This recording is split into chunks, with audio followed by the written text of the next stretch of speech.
ಈಗ ಇವತ್ತಿನ ಆಧ್ಯಾತ್ಮಿಕ ಪರಿಜ್ಞಾನ, ಆಧ್ಯಾತ್ಮಿಕ ಜ್ಞಾನ ಭಾಗವಾಗಿ ಇವತ್ತಿನ ಸೀತಾಯನ ಸಂಚಿಕದಲ್ಲಿ 14ನೇ ಸಂಚಿಕ ಇವತ್ತು ತಿಳ್ಕೊಳ್ಳೋಕೆ ಪ್ರಯತ್ನ ಮಾಡೋಣ. ಈಗಾಗಲೇ ಮೇಡಮ್ ಜಾಯ್ನ್ ಆಗಿದ್ದಾರೆ, ವಿಶಾಲಕ್ಷ್ಮಿ. ಸ್ವಾಗತ madam. Thank you sir. Okay madam. Okay sir.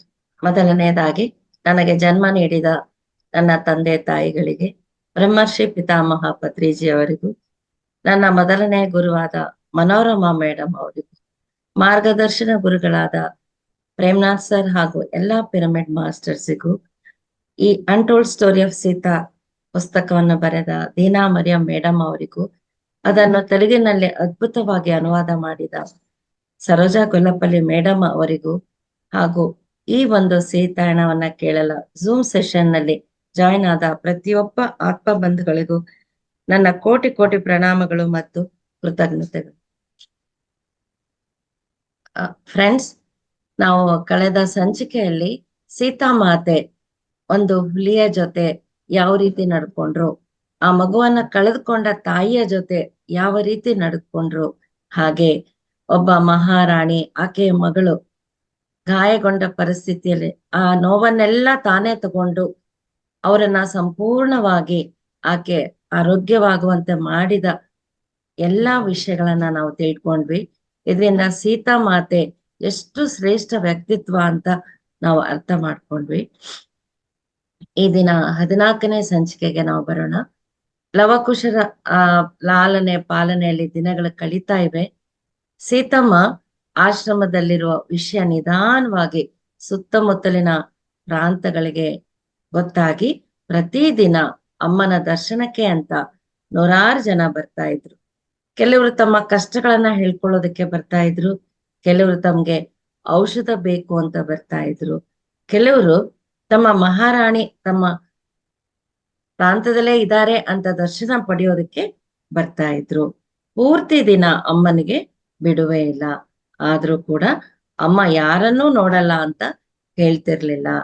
ಎಲ್ರಿಗೂ ಪ್ರೀತಿಯನ್ನ ಮಾತಾಡ್ಸಿ ಕಳಿಸ್ತಾ ಇದ್ರು. ಹೀಗೆ ಜನರ ಜೊತೆ ಅಮ್ಮ ಇರೋದು ನೋಡ್ತಾ ಇದ್ರೆ ಸೋಮ ಅನ್ಸೂಯಾಗೆ ಹೇಳ್ತಾಳೆ, ಮಾನಸಿಕವಾಗಿ ಎಷ್ಟೋ ದೃಢವಾಗಿ ಇರಬಹುದು, ಆದ್ರೆ ಶಾರೀರಿಕವಾಗಿ ಬಹಳ ದಣಿತಾ ಇದ್ದಾಳೆ ಅಂತ ಅನಿಸ್ತಾ ಇತ್ತು. ಶ್ರೀರಾಮ ಪ್ರಭು ಕೂಡ ಆಗಾಗ ಅಮ್ಮನನ್ನ ವಿಚಾರಿಸೋದಕ್ಕೆ ಬರ್ತಾ ಇದ್ರು. ಶ್ರೀರಾಮರಿಗೂ ಅಮ್ಮ ಶಾರೀರಿಕವಾಗಿ ತುಂಬಾ ಆಯಾಸ ಮಾಡ್ಕೊಳ್ತಾ ಇದ್ದಾರೆ ಅಂತ ಅನ್ಸೋದು. ಯಾಕೆಂದ್ರೆ ಒಂದು ಕ್ಷಣ ಅಮ್ಮನಿಗೆ ಪುರ್ಸೊತ್ತು ಇಲ್ಲ. ಚಿಕಿತ್ಸೆಗೋಸ್ಕರ ಅಮ್ಮನ ಹತ್ರ ಬರೋರ ಸಂಖ್ಯೆ ತುಂಬಾ ಹೆಚ್ಚಾಗಿ ಹೋಗ್ತಾ ಇತ್ತು.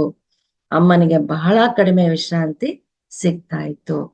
ಆಗ ಶ್ರೀರಾಮರು ಸೀತಮ್ಮನ ಹತ್ತಿರ, ಸೀತಾ, ನಾವು ಇನ್ನು ಅಯೋಧ್ಯೆಗೆ ಹೋಗೋ ಸಮಯ ಹತ್ರ ಬಂತು ಅಂತ ಅನ್ಸುತ್ತೆ. ಅಯೋಧ್ಯೆಯಲ್ಲಿ ನೀನು ಇನ್ನೂ ಹೆಚ್ಚಿನ ಸೇವೆಯನ್ನ ನೀನು ಸಲ್ಲಿಸಬಹುದು ಅಂತ ಹೇಳ್ತಾರೆ. ಮತ್ತೆ ನೆನಪು ಮಾಡ್ಕೊಳ್ತಾರೆ, ಸೀತಾ, ನನ್ ಮಕ್ಳಿಗೆ ನಾನು ಅವರ ತಂದೆ ಅಂತ ಯಾವಾಗ್ಲೂ ತಿಳಿಸಿಲ್ಲ. ಶ್ರೀರಾಮ ಯಾವಾಗ ಆಶ್ರಮಕ್ಕೆ ಬಂದರು ಸೀದಾ ಸಾದಾ ಯೋಗಿಗಳ ಉಡುಪಲ್ಲಿ ಬರ್ತಾ ಇದ್ರು. ಯಾವಾಗ್ಲೂ ಮಹಾರಾಜರ ಪೋಷಾಕಿನಲ್ಲಿ ಅವರು ಬರ್ತಾ ಇರ್ಲಿಲ್ಲ. ಆದ್ರಿಂದ ಮಕ್ಕಳಿಗೆ ತಮ್ಮ ತಂದೆ ಶ್ರೀರಾಮಚಂದ್ರ ಅಂತ ಗೊತ್ತಿರ್ಲಿಕ್ಕಿಲ್ಲ. ಅಯೋಧ್ಯೆಗೆ ಹೋಗೋ ಮುನ್ನ ಮಕ್ಕಳಿಗೆ ನಿಜ ಗೊತ್ತಾಗ್ಲಿ ಅಂತ ಶ್ರೀರಾಮರ ಅನಿಸಿಕೆ. ಈ ಮಾತ್ ಕೇಳಿ ಸೀತಮ್ಮ, ಸೋಮ ಒಬ್ಬರ ಮುಖ ಒಬ್ರು ನೋಡಿ ನಗ್ತಾ ಇದ್ದಾರೆ.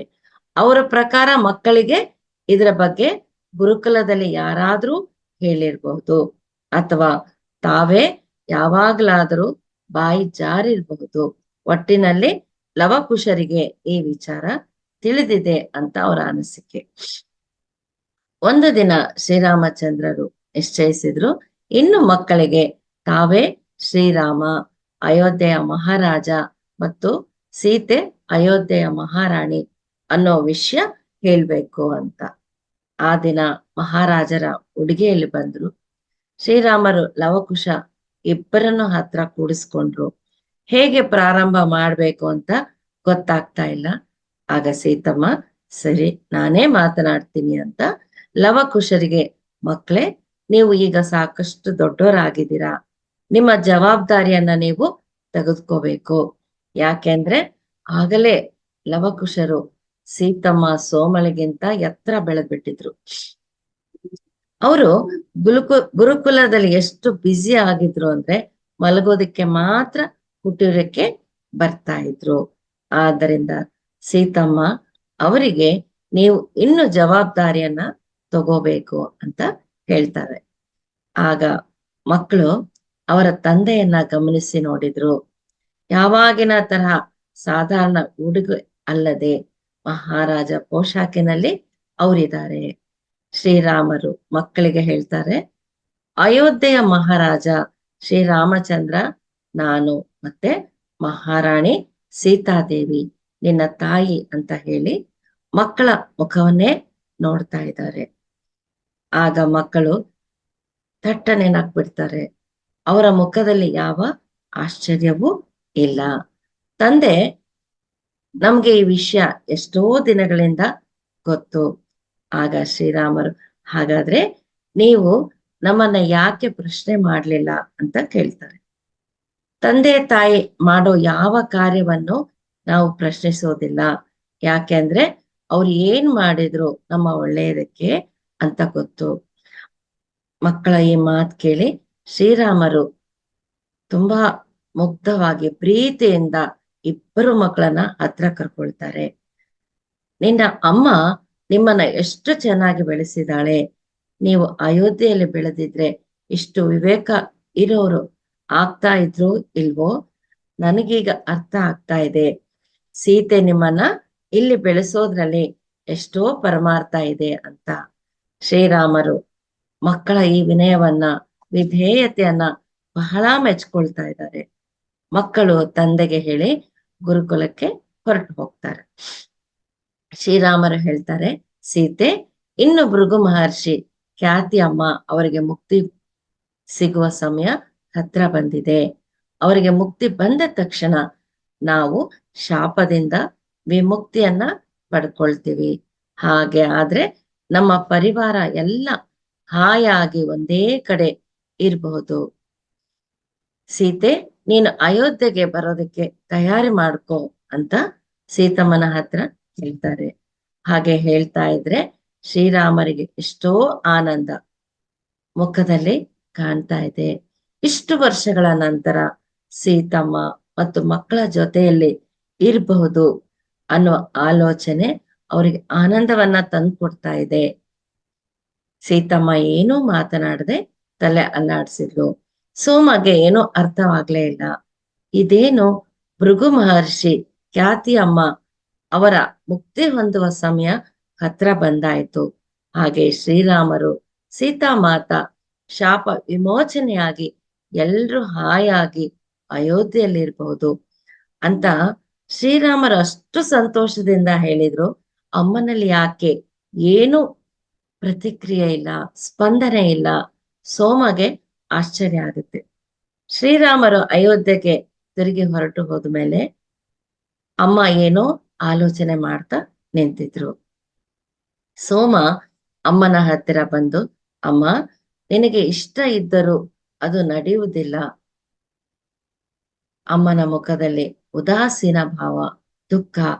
ಸೋಮ ಕೇಳ್ತಾಳೆ, ನಿಮಗೆ ಇಷ್ಟ ಇದ್ದರೂ ಹೀಗೆ ನಡೆಯುವುದಿಲ್ಲ ಅಂತ ಯಾಕೆ ಅಂತ ಇದ್ದೀರಾ ಮಾತಾ? ಸೀತಾ ಹೇಳ್ತಾಳೆ, ನಮಗ್ ಹೋಗ್ಬೇಕು ಅಂತ ಇಷ್ಟ ಇದ್ರು ಅದು ನಡೆಯಲ್ಲ ಅಂತ ಹೇಳ್ತಾ ಇದ್ದಾಳೆ. ಸೋಮಗ ಅದು ಆಶ್ಚರ್ಯ ಆಗ್ತಾ ಇದೆ.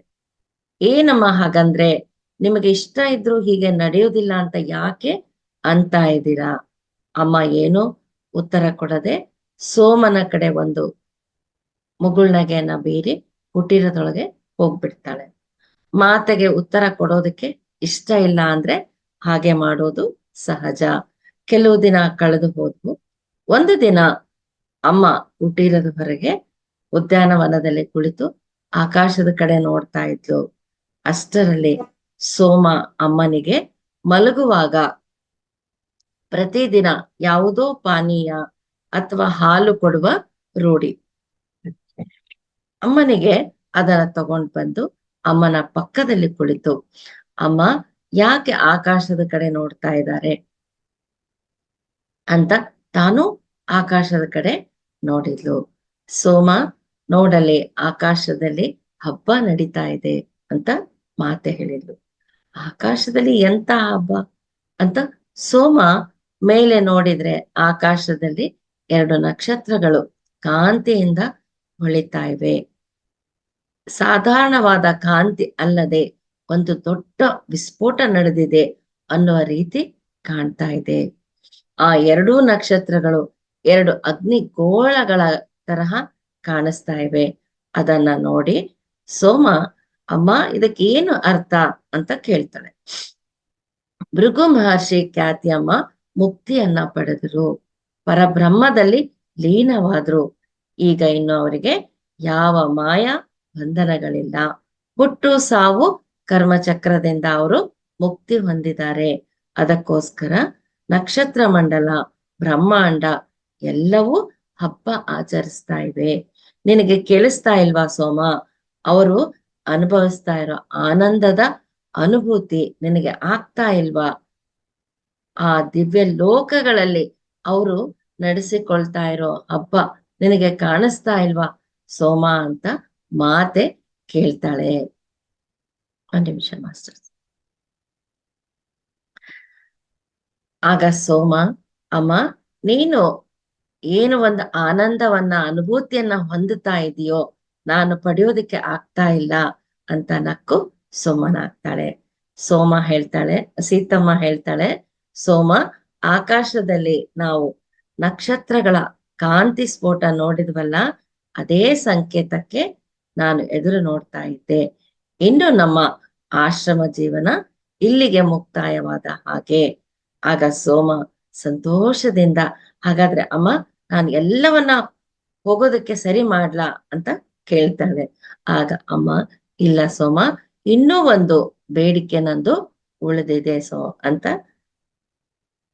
ಅದು ಪೂರ್ತಿ ಆಗ್ಬೇಕು. ಸೋಮ ಕೇಳ್ತಾಳೆ, ಏನು ಕೋರಿಕೆ ಅಮ್ಮ?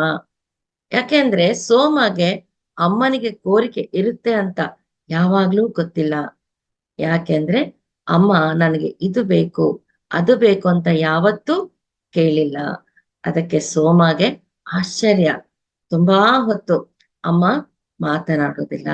ನಂತರ ಹೇಳ್ತಾಳೆ, ಸೋಮ, ನನಗೆ ಚಿಕ್ಕವಳಿದ್ದಾಗಿನಿಂದ ಒಂದು ಬೇಡಿಕೆ. ಅದು ಯಾವುದು ಅಂತಂದ್ರೆ, ನನ್ನ ಈ ಭೌತಿಕ ನೇತ್ರಗಳಿಂದ ಮಹಾದೇವನನ್ನ ನೋಡ್ಬೇಕು ಅಂತ. ನನ್ನ ಮನೋನೇತ್ರಗಳಿಂದ ಎಷ್ಟೋ ಸಲ ನೋಡಿದ್ದೇನೆ, ಆದ್ರೆ ನನ್ನ ಭೌತಿಕ ನೇತ್ರಗಳಿಂದ ನೋಡ್ಬೇಕಂತ ಕೋರಿಕೆ ಇದೆ.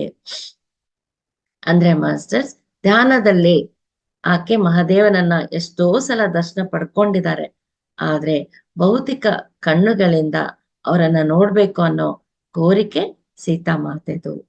ನಾನು ಲಂಕೆಯಲ್ಲಿದ್ದಾಗ ಕೂಡ ನಾನು ಪಾರ್ವತಿ ಅಮ್ಮನಿಗೆ ಎಷ್ಟೋ ಸಲ ಕೇಳ್ಕೊಂಡೆ. ಪಾರ್ವತಿ ಅಮ್ಮನನ್ನ ನಾನು ಭೌತಿಕ ಕಣ್ಣುಗಳಿಂದ ನೋಡಿದ್ದೀನಿ, ಆದ್ರೆ ಮಹಾದೇವನನ್ನ ನೋಡೋದಕ್ಕೆ ಆಗಿಲ್ಲ. ಆ ಕೋರಿಕೆ ಎಷ್ಟು ಬಲವಾಗ್ತಾ ಇದೆ ಅಂದ್ರೆ ಅದು ತೀರ್ಲೇಬೇಕು ಅನ್ನುವ ತಪನೆ ಆಗ್ತಾ ಇದೆ.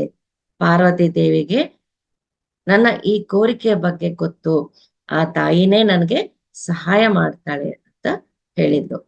ಅದನ್ನ ಕೇಳಿ ಸೋಮ ಹಾಗೇ ಸುಮ್ಮನೆ ಕುಳಿತುಬಿಡ್ತಾಳೆ. ಅಮ್ಮನ ಕೊನೆಯ ಬೇಡಿಕೆ ಅಂತ ಇದ್ದಾಳೆ. ಏನು ಹಾಗಾದ್ರೆ ಅಮ್ಮ ನಮ್ಮನ್ನ ಬಿಟ್ಟು ಹೋಗ್ತಾಳಾ? ಸೋಮ ಇದನ್ನ ಸಹಿಸ್ಕೊಳ್ಳೋದಕ್ಕೆ ಆಗ್ತಾ ಇಲ್ಲ. ಯಾಕೆ ಅಂದ್ರೆ ಸೋಮಗೆ ಸೀತಾ ಮಾತೆಗೆ ಇರುವ ಬಂಧನ ಅದು. ಮಾತೆ ಇಲ್ಲ ಅಂದ್ರೆ ಸೋಮಗೆ ಜೀವನವೇ ಇಲ್ಲ. ಹಾಗೆ ಬಹಳ ಹೊತ್ತು ಕುಳಿತಿದ್ಲು ಸೋಮ. ಕೆಲವು ತಿಂಗಳುಗಳು ಶ್ರೀರಾಮರಿಗೆ ಆಶ್ರಮಕ್ಕೆ ಬರೋದಕ್ಕೆ ಆಗೋದಿಲ್ಲ. ರಾಜಕಾರ್ಯಗಳು ತುಂಬಾ ಬೆಳೆದು ಹೋಗಿರೋ ಕಾರಣ ಶ್ರೀರಾಮರು ಆಶ್ರಮಕ್ಕೆ ಬಂದಾಗ ಕೂಡ ಬೇಗನೆ ಹೊರಟು ಬಿಡ್ತಾ ಇದ್ರು. ಆದ್ದರಿಂದ ಈ ವಿಷಯವಾಗಿ ಅಮ್ಮ ಮಾತನಾಡ್ಲಿಲ್ಲ. ಒಂದು ದಿನ ಸಾಯಂಕಾಲ ಅಮ್ಮ ಮಕ್ಕಳು ಮಲಗಲು ಹೊರಡೋ ಸಮಯದಲ್ಲಿ ಅವರನ್ನ ಹೊರಗೆ ಉದ್ಯಾನವನಕ್ಕೆ ಕರ್ಕೊಂಡು ಹೋಗ್ತಾಳೆ. ತಾನು ಯಾವತ್ತೂ ಕುಳಿತುಕೊಳ್ಳೋ ಸ್ಥಳಕ್ಕೆ ಕರ್ಕೊಂಡು ಹೋಗ್ತಾಳೆ. ಆ ದಿನ ಆಕಾಶದಲ್ಲಿ ಚಂದ್ರ ಇರ್ಲಿಲ್ಲ, ಆದ್ರೆ ಆಕಾಶ ಎಲ್ಲ ನಕ್ಷತ್ರಗಳ ಕಾಂತಿಯಿಂದ ತುಂಬಿತ್ತು. ಆ ನಕ್ಷತ್ರಗಳನ್ನ ತೋರಿಸ್ತಾ ಅಮ್ಮ ಮಕ್ಕಳಿಗೆ ಹೇಳಿದ್ಲು, ಮೇಲೆ ಎಷ್ಟೆಷ್ಟೋ ನಕ್ಷತ್ರ ಲೋಕಗಳಿವೆ, ಅವುಗಳ ಆಚೆ ಬ್ರಹ್ಮಾಂಡ, ಎಷ್ಟೋ ದಿವ್ಯ ಲೋಕಗಳಿವೆ. ನಾನು ಈ ಭೂಮಿಯ ಮೇಲೆ ಇಲ್ಲದಾಗ ನಕ್ಷತ್ರ ಲೋಕಗಳಲ್ಲಿ ಅವರಿಗೆ ಸಹಾಯ ಮಾಡ್ತಾ ಇರ್ತೇನೆ. ನಿಮ್ಮ ಅಮ್ಮ ನಿಮ್ಮ ಜೊತೆ ಇಲ್ಲದಾಗ ಬೇರೆ ಲೋಕಗಳಲ್ಲಿ ಇದ್ದಾಳೆ ಅಂತ ಜ್ಞಾಪಕ ಮಾಡ್ಕೊಳ್ಳಿ. ಆಗ ಲವ ಹೇಳ್ತಾನೆ, ಅದೇನಮ್ಮ ನಾನಿಲ್ಲದಾಗ ಅಂತ ಯಾಕೆ ಹೇಳ್ತಾ ಇದೀಯಾ ಅಂತ. ಆಗ ಮಾತೆಗೆ ಅನ್ಸುತ್ತೆ, ಮಕ್ಕಳ ಹತ್ರ ನಾನು ಹಾಗೆ ಮಾತಾಡ್ಬಾರ್ದಿತ್ತು ಅಂತ.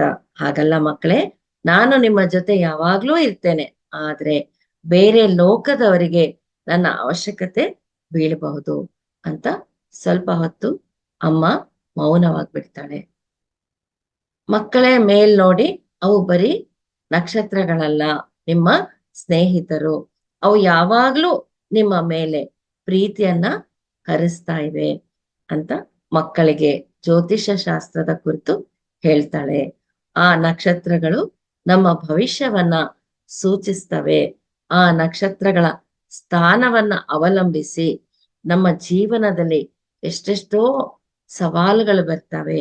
ನಮಗೆ ಕಷ್ಟ ಕೊಡೋದಕ್ಕೆ ಅಲ್ಲ, ನಮ್ಮ ಉನ್ನತಿಗೋಸ್ಕರ. ಆ ದಿನ ಭೃಗು ಮಹರ್ಷಿ ದೇವಲೋಕದಿಂದ ನಕ್ಷತ್ರ ಶಾಸ್ತ್ರವನ್ನ ತಗೊಂಡು ಬಂದ್ರು. ಆಗ ನಾನು ಅವರಿಗೆ ಭಾರ್ಗವಿ ಎಂಬ ಮಗಳಾಗಿ ಹುಟ್ಟಿದ್ದೆ. ಆಗ ನಾನು ಸ್ವಲ್ಪವೇ ಜ್ಞಾನವನ್ನ ತಗೊಂಡು ಬಂದ್ವು. ಯಾಕೆಂದ್ರೆ ಆಗಿನ ಮಾನವ ಕುಲ ಆ ಜ್ಞಾನವನ್ನ ತಿಳಿದುಕೊಳ್ಳೋದಕ್ಕೆ ತಯಾರಿರ್ಲಿಲ್ಲ. ಇನ್ನು ಎಷ್ಟೋ ನಕ್ಷತ್ರಗಳ ಬಗ್ಗೆ ತಿಳಿದುಕೊಳ್ಳೋದಿದೆ, ಅವುಗಳ ಶಾಸ್ತ್ರದ ಬಗ್ಗೆ ತಿಳಿದುಕೊಳ್ಳೋದಿದೆ. ಮುಂದೆ ನೀವು ದೊಡ್ಡವರಾಗಿ ಅಯೋಧ್ಯ ಪರಿಪಾಲನೆ ಮಾಡ್ಬೇಕಾದ್ರೆ ನಕ್ಷತ್ರಗಳ ಕಡೆ ನೋಡಿ ನೋಡಿ ಯಾವಾಗ್ಲೂ ನೆನ್ಪಿಟ್ಕೊಳ್ಳಿ, ನಾನು ಯಾವಾಗ್ಲೂ ನಿಮ್ಮ ಕಡೆ ನಗ್ತಾ ನೋಡ್ತಾ ಇರ್ತೀನಿ ಅಂತ. ನಿಮ್ಮಿಬ್ಬರಿಗೂ ನನ್ನ ಪ್ರೀತಿಯನ್ನ ಆ ನಕ್ಷತ್ರಗಳ ಮೂಲಕ ಕಳಿಸ್ತಾ ಇದ್ದೀನಿ ಅಂತ ನೆನ್ಪಿಟ್ಕೊಳ್ಳಿ ಅಂತ ಮಕ್ಕಳಿಗೆ ಸೀತಮ್ಮ ಹೇಳ್ತಾಳೆ. ಮತ್ತೆ ಮಕ್ಕಳು, ನಾವು ಯಾಕೆ ಮೇಲೆ ನೋಡ್ತೀವಮ್ಮ, ನೀನು ನಮ್ಮ ಪಕ್ಕದಲ್ಲೇ ಇರ್ತೀಯಲ್ಲ, ನಾವು ರಾಜ್ಯಭಾರ ನೋಡ್ಕೊಳ್ಳುವಾಗ ನೀನು ಪಕ್ಕದಲ್ಲೇ ಇರ್ತೀಯಲ್ವಾ ಅಂತ ಹೇಳ್ತಾರೆ. ಮಾತೆ ಹೇಳ್ತಾಳೆ, ಎಷ್ಟೆಷ್ಟೋ ಬ್ರಹ್ಮಾಂಡಗಳಿದಾವೆ, ನಾನು ಅಲ್ಲಿ ಕೂಡ ಇರ್ತೀನಿ. ಕಾಣುವ ಪ್ರಪಂಚದಲ್ಲಿ ಮಾತ್ರವಲ್ಲ, ಕಾಣಲಾರದ ಬ್ರಹ್ಮಾಂಡದಲ್ಲಿ ಕೂಡ ನಾನು ಇರ್ತೀನಿ. ಅಷ್ಟರಲ್ಲೇ ಅಮ್ಮನ ಗಂಟಲು ಕಟ್ಟುತ್ತೆ. ಮಕ್ಕಳು ಅಮ್ಮನ ಮಡಿಲಲ್ಲಿ ಹಾಗೇ ನಿದ್ದೆ ಮಾಡ್ತಾರೆ. ಸೋಮ ಅವರನ್ನ ಕರ್ಕೊಂಡು ಹೋಗಿ ಕುಟೀರದಲ್ಲಿ ಮಲಗಿಸ್ತಾಳೆ. ಒಂದು ದಿನ ಬೆಳಿಗ್ಗೆ ಮಾತೆ ಸೋಮ, ಈ ದಿನ ಮುಖ್ಯವಾದ ಅತಿಥಿಗಳು ಬರ್ತಾರೆ ಅಂತ ಹೇಳ್ತಾಳೆ. ಆದ್ದರಿಂದ ನಾವು ಈ ದಿನ ಒಳ್ಳೆಯ ಅಡಿಗೆ ತಯಾರಿ ಮಾಡ್ಬೇಕು, ಒಂದು ಹಬ್ಬದ ಅಡಿಗೆ ಮಾಡ್ಬೇಕು. ಯಾವ ಯಾವ ಅಡಿಗೆ ಮಾಡ್ಬೇಕು ಅಂತ ಒಂದೊಂದಾಗಿ ಹೇಳ್ತಾಳೆ. ಅಡವಿಗೆ ಹೋಗಿ ಯಾವ ಮೂಲಿಕೆಗಳನ್ನ ತರಬೇಕು, ತಿನ್ನುವ ಪದಾರ್ಥ ಏನೇನ್ ತರಬೇಕು, ಎಲ್ಲವನ್ನು ಮಾತೆ ಸೋಮಗೆ ಹೇಳ್ತಾ ಹೋಗ್ತಾಳೆ. ಮಾತೆ ಏನೇನ್ ಹೇಳಿದ್ಲೋ ಎಲ್ಲವನ್ನು ಸೋಮ ಅಡವಿಗೆ ಹೋಗಿ ತಗೊಂಡ್ ಬರ್ತಾಳೆ. ಅವರ ಕುಟೀರದ ಮುಂದೆ ಏನೇನು ತರಕಾರಿ ಬೆಳೆದಿದ್ದಾರೋ ಮಾತೆ ಅದೆಲ್ಲವನ್ನು ತಗೊಂಡ್ ಬರ್ತಾಳೆ. ಆ ದಿನ ಎಲ್ಲ ಮಾತೆ ಆತುರತೆಯಿಂದ ಅಷ್ಟೇ ಆನಂದದಿಂದ ಇದ್ದ ಹಾಗೆ ಕಾಣ್ತಾ ಇದ್ರು. ಯಾರು ಬರ್ತಾ ಇರ್ಬೋದಪ್ಪ, ಮಾತೆ ಇಷ್ಟೊಂದು ಗಡಿಬಿಡಿ ಮಾಡ್ತಾ ಇದ್ದಾರೆ ಅಂತ ಸೋಮ ಅಂದ್ಕೊಳ್ತಾಳೆ. ಮತ್ತೆ ಅವಳಿಗೆ ಅನ್ಸುತ್ತೆ, ಈ ದಿನ ಶ್ರೀರಾಮರು ಅಯೋಧ್ಯೆಯಿಂದ ಯಾರನ್ನಾದ್ರೂ ಕರ್ಕೊಂಡ್ ಬರ್ತಿರ್ಬಹುದಾ. ಮತ್ತೆ ಸೋಮಗೆ ಅನ್ಸುತ್ತೆ, ಈ ದಿನವೇ ಶ್ರೀರಾಮರು ನಮ್ಮನ್ನೆಲ್ಲ ಅಯೋಧ್ಯೆಗೆ ಕರ್ಕೊಂಡು ಹೋಗ್ತಾ ಇದ್ದಾರೇನೋ, ಅದಕ್ಕೆ ಏನೋ ಮಾತೆಗೆ ಇಷ್ಟೊಂದು ಆನಂದ ಅಂತ ಸೋಮ ಬಹಳ ಸಂತೋಷ ಪಟ್ಕೊಳ್ತಾಳೆ. ಬೆಳಗ್ಗೆಯಿಂದ ಸಂಜೆಯವರೆಗೆ ಮಾತೆ ಹೀಗೆ ಸಂತೋಷದಿಂದ ಕಾತುರದಿಂದ ತಿರುಗ್ತಾನೇ ಇದ್ದಾಳೆ. ಎಷ್ಟೋ ತರ ಅಡಿಗೆಯನ್ನ ತಯಾರಿ ಮಾಡಿದಾಳೆ. ಸಂಜೆ ಆಯ್ತು. ಮಾತೆ ಉದ್ಯಾನವನಕ್ಕೆ ಹೋಗಿ ತಾನು ಯಾವಾಗ್ಲೂ ಕುಳಿತುಕೊಳ್ಳೋ ಸ್ಥಳವನ್ನ ಶುಭ್ರ ಮಾಡ್ತಾಳೆ. ಮಾತೆ ಯಾವಾಗ್ಲೂ ಶ್ರೀರಾಮರು ಬರುವಾಗ ಪುಷ್ಪಗಳಿಂದ ಕೂಡಿದ ಸ್ಥಳವನ್ನ ಆರಿಸ್ಕೊಳ್ತಾ ಇದ್ಲು. ಈಗಲೂ ಅಂತಹದೇ ಸ್ಥಳ ಆರಿಸಿ ಶುಭ್ರ ಮಾಡಿ ಸೋಮಗೆ ಒಳಗಿನಿಂದ ಕೆಲವು ದಿಂಬುಗಳನ್ನ ಮೇಲೆ ಹೊದಿಸುವ ಶಾಲನ್ನ ತರೋದಕ್ಕೆ ಹೇಳ್ತಾಳೆ. ದಿಂಬುಗಳನ್ನ ಜೋಡಿಸಿ ಒಂದು ರೇಷ್ಮೆ ಶಾಲನ್ನ ಹೊದಿಸಿ ಚೆನ್ನಾಗಿ ಅದನ್ನ ಸರಿ ಮಾಡಿದ್ರು, ತಯಾರಿ ಮಾಡಿದ್ರು. ಸೋಮಗೆ ಅರ್ಥ ಆಗ್ತಾ ಇಲ್ಲ, ಯಾರು ಬರ್ತಾ ಇದ್ದಾರೆ, ಅಮ್ಮ ಯಾಕೆ ಇಷ್ಟು ಸಂಭ್ರಮ ಪಡ್ತಾ ಇದ್ದಾರೆ ಅಂತ. ಎಲ್ಲಾ ತಯಾರಿ ಮಾಡ್ತಾ ಇದ್ದಾರೆ, ಗಂಟೆಗಳು ಕಳೆದು ಹೋಗ್ತಾ ಇವೆ, ಅತಿಥಿಗಳು ಯಾರೂ ಬರ್ಲಿಲ್ಲ. ಇನ್ನು ಕತ್ತಲಾಗೋ ಸಮಯ ಆಯ್ತು. ಸೋಮ ಅಮ್ಮನ ಹತ್ತಿರ, ಅಮ್ಮ ಕತ್ತಲಾಯ್ತು, ಇನ್ನು ಅತಿಥಿಗಳು ಈ ದಿನ ಬರೋದಿಲ್ಲ ಅಂತ ಅನ್ಸುತ್ತೆ, ನಾಳೆ ಬರಬಹುದು ಅಂತ ಹೇಳ್ತಾಳೆ. ಆಗ ಅಮ್ಮ, ಇಲ್ಲ ಸೋಮ, ಅವ್ರು ಖಂಡಿತ ಬರ್ತಾರೆ, ಯಾವ ನಿಮಿಷದಲ್ಲಾದ್ರೂ ಇಲ್ಲಿ ಬರಬಹುದು, ಅಡಿಗೆ ಮಾತ್ರ ತಣ್ಣಗಾಗದಂತೆ ನೋಡ್ಕೋ ಸೋಮ ಅಂತ ಮಾತೆ ಹೇಳ್ತಾಳೆ. ಅಮ್ಮ ಆ ಕಡೆ ಈ ಕಡೆ ಕಾತರದಿಂದ ಓಡಾಡ್ತಾ ಇದ್ದಾಳೆ. ಅದನ್ನ ನೋಡ್ಲಾರ್ದೆ ಸೋಮ, ಅಮ್ಮ ಯಾರು ಬರ್ತಾರೆ, ನನ್ಗೆ ಹೇಳ್ಬಾರ್ದ ಅಂತ ಕೇಳ್ತಾಳೆ. ಇನ್ನು ಸ್ವಲ್ಪ ಹೊತ್ತು ಕಾದು ನೋಡು ಸೋಮ, ನಿನಗೇ ಗೊತ್ತಾಗತ್ತೆ ಅಂತ ಹೇಳಿದ್ಲು. ನಿಧಾನವಾಗಿ ಕತ್ತಲಾಗ್ತಾ ಇದೆ. ಆಕಾಶದಲ್ಲಿ ಒಂದೊಂದೇ ನಕ್ಷತ್ರ ಹೊರಗೆ ಬರ್ತಾ ಇದೆ. ಆಕಾಶ ಎಲ್ಲ ಸ್ವಲ್ಪ ಸಮಯದಲ್ಲೇ ನಕ್ಷತ್ರಗಳಿಂದ ಪ್ರಕಾಶಮಾನವಾಗಿ ಹೊಳಿತಾ ಇದೆ. ಆಗ ಕುಟೀರದ ಬಾಗಿಲು ಯಾರೋ ತಟ್ಟಿದ ಶಬ್ದ ಕೇಳಿಸುತ್ತೆ. ಆಗ ಅಮ್ಮನ ಎದೆ ಬಡಿತ ಎಷ್ಟು ಜೋರಾಗಿತ್ತಂದ್ರೆ ಅದು ಸೋಮಗೆ ಕೂಡ ಕೇಳ್ತಾ ಇತ್ತು. ಮಾತೆ ಹೋಗಿ ಬಾಗಿಲು ತೆಗಿತಾಳೆ. ಸೋಮ ನೋಡ್ತಾಳೆ, ಬಾಗಿಲಲ್ಲಿ ಇಬ್ಬರು ಅಂದವಾದ ಜೋಡಿ, ಒಬ್ಬರು ಯೋಗಿ, ಒಬ್ಬರು ಯೋಗಿನಿ. ಅವು ಎಷ್ಟು ಸುಂದರವಾಗಿದ್ರು ಅಂದ್ರೆ ಸೋಮ ಹಾಗೇ ನೋಡ್ತಾ ನಿಂತು ಬಿಡ್ತಾಳೆ. ಬಾಗಿಲಲ್ಲಿ ಆ ಯೋಗಿಗಳನ್ನ ನೋಡಿ ಮಾತೆ ಮುಖದಲ್ಲಿ ವರ್ಣಿಸಕ್ಕೆ ಆಗದಷ್ಟು ಆನಂದ ಕಾಣ್ತಾ ಇದೆ. ಸೋಮ ಅಮ್ಮನ ಮುಖವನ್ನೇ ನೋಡ್ತಾ ನಿಂತಿದ್ದಾಳೆ. ಮಾತೆ ಇಷ್ಟು ಆನಂದವಾಗಿ ಇದ್ದಿದ್ದು ಇದು 2ನೇ ಸಲ. ಮೊದಲನೇ ಸಲ ಮಾತೆ ಶ್ರೀರಾಮರನ್ನ ನೋಡಿದಾಗ, ಮತ್ತೆ ಈ ಕ್ಷಣದಲ್ಲಿ ಮಾತೆ ಆನಂದದಿಂದ ಸಂತೋಷದಿಂದ ಹೊಳಿತಾ ಇದ್ದಾಳೆ. ಬಂದ ಜೋಡಿಗೆ ಅಮ್ಮ ನಮಸ್ಕಾರ ಮಾಡೋದಕ್ಕೆ ಹೋದ್ರೆ ಅವರು ಅದನ್ನ ನಿಲ್ಲಿಸಿ ಬೇಡ ಅಂತ ಹೇಳ್ತಾರೆ. ಮಾತೆ ಹೇಳ್ತಾಳೆ, ಇದೊಂದು ಸಾರಿ ನಿಮ್ಮ ಸೇವೆ ಮಾಡುವ ಭಾಗ್ಯವನ್ನ ಕರುಣಿಸಿ ಅಂತ ಎರಡೂ ಕೈ ಜೋಡಿಸಿ ನಮಸ್ಕಾರ ಮಾಡ್ತಾಳೆ. ಸೋಮ ಅಂದ್ಕೊಳ್ತಾಳೆ, ಯಾರು ಈ ಜೋಡಿ, ಇಷ್ಟು ವರ್ಚಸ್ಸಿನಿಂದ ಕಾಣ್ತಾ ಇದ್ದಾರೆ, ಗಿರಿಜನರ ತರ ಇದ್ದಾರೆ, ಎಷ್ಟೋ ಬಲವಾಗಿ ಬಲಿಷ್ಠವಾಗಿ ಕಾಣ್ತಾ ಇದ್ದಾರೆ, ಎಷ್ಟೋ ದೃಢವಾಗಿ ಕಾಣ್ತಾ ಇದ್ದಾರೆ, ಒಂದು ಅದ್ವಿತೀಯವಾದ ಕಾಂತಿ ಅಂದ ಇವರಲ್ಲಿ ಕಾಣ್ತಾ ಇದೆ, ಶ್ರೇಷ್ಠವಾದ ಯೋಗಿನಿ ತರ ಇದ್ದಾರೆ. ಆಗ ಆ ಯೋಗಿನಿ ಮಾತೆ ಹತ್ತಿರ ಬಂದು, ಸೀತೆ, ನಿನ್ನ ಕೋರಿಕೆ ನನ್ನ ಹೃದಯಕ್ಕೆ ಬಲವಾಗಿ ತಾಕಿತು. ನಿನ್ನ ಕೋರಿಕೆ ಎಷ್ಟು ಬಲವಾಗಿತ್ತು ಅಂದ್ರೆ ನಾನು ಹೆಚ್ಚು ದಿನ ಆ ಕೋರಿಕೆ ಇಲ್ಲ ಅನ್ನಕ್ಕೆ ಆಗ್ಲಿಲ್ಲ, ಅದಕ್ಕೆ ನಾವು ಇಲ್ಲಿದ್ದೀವಿ ಅಂತ ಆ ಯೋಗಿನಿ ಹೇಳ್ತಾಳೆ. ನೋಡಿ, ನಮ್ಮ ಈ ಒಂದು ಪ್ರಸಂಗದಿಂದ ನಾವು ಏನ್ ತಿಳ್ಕೊಬೇಕು ಮಾಸ್ಟರ್ಸ್ ಅಂದ್ರೆ, ನಮ್ಮ ಒಳಗಡೆ ಯಾವುದೇ ಕೋರಿಕೆ ಬಲವಾಗಿ ಇತ್ತು ಅಂದ್ರೆ ಆ ಕೋರಿಕೆ ನಮ್ಗೆ ಖಂಡಿತ ಈಡೇರುತ್ತೆ.